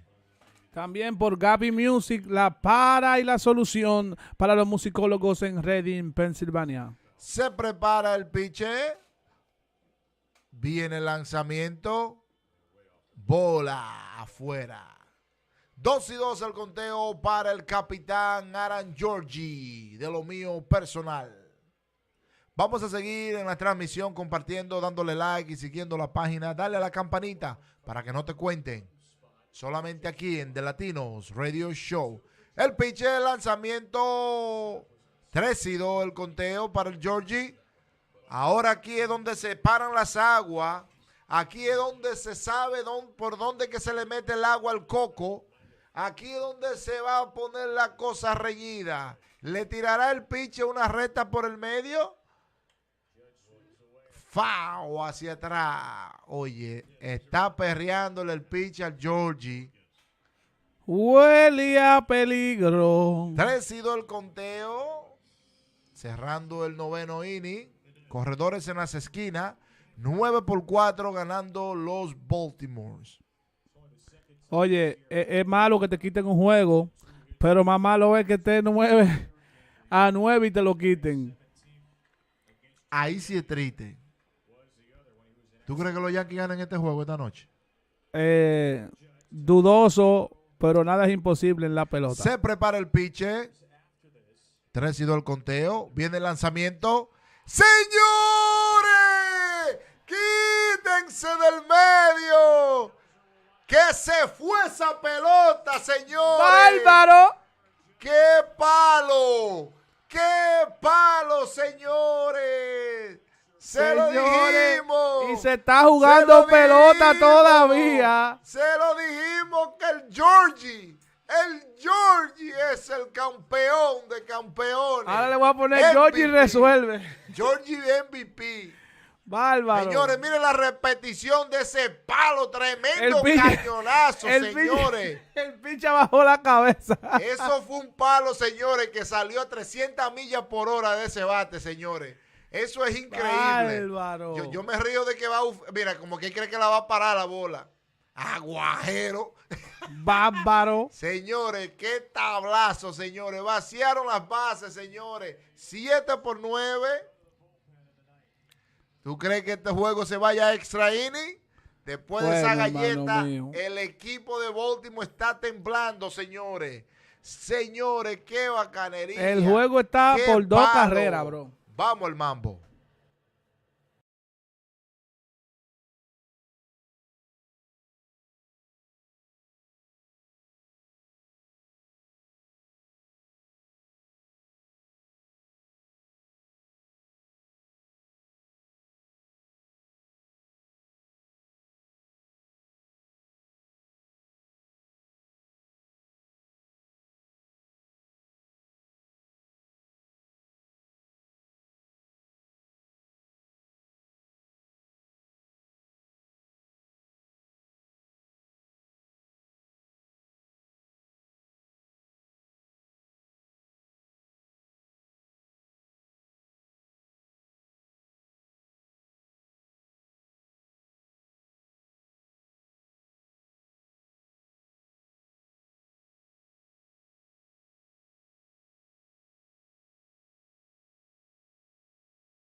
Now just 2 back of the Orioles. Well, it's kind of funny the way this game started. The Orioles get 6 straight singles, and Yankees are going to try to do a little more damage here in the ninth to possibly tie or win this game. Yeah, Keegan Aiken, 96 strikeouts, only 19 walks in 77 innings worked this year. Austin Wells, the batter. 4 games in a row, 4 to 5 days. I mean, this is not what Keegan Aiken expected. He was drafted as a starting pitcher all those years ago, but boy, has he filled an important role.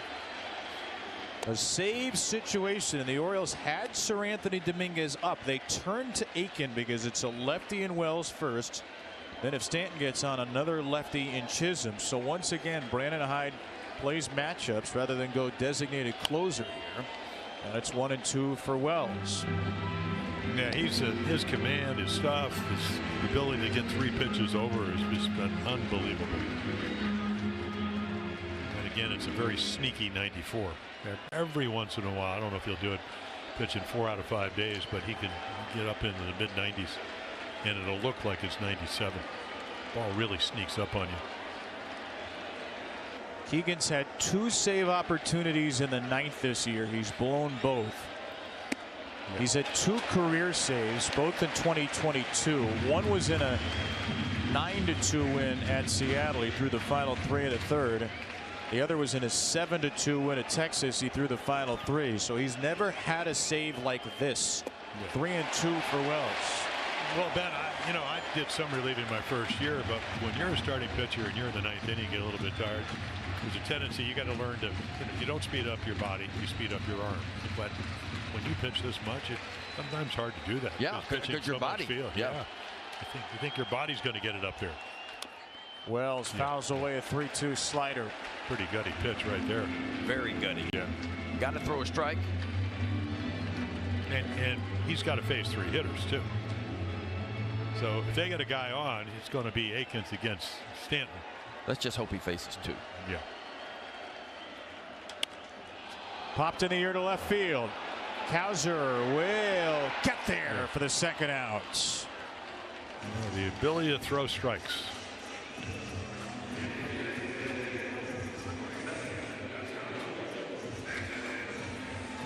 Austin Wells now 0 for 5 career against Keegan Aiken. We got him to pop out yesterday. And now will face Giancarlo Stanton. 1 out away from a series win. First one to the Yankee DH is low. Giancarlo Stanton's tried 6 times to better Keegan Aiken. He has failed all 6. 9-7 with a 4-run Yankee ninth. Keegan Aiken searching for his 3rd big league save.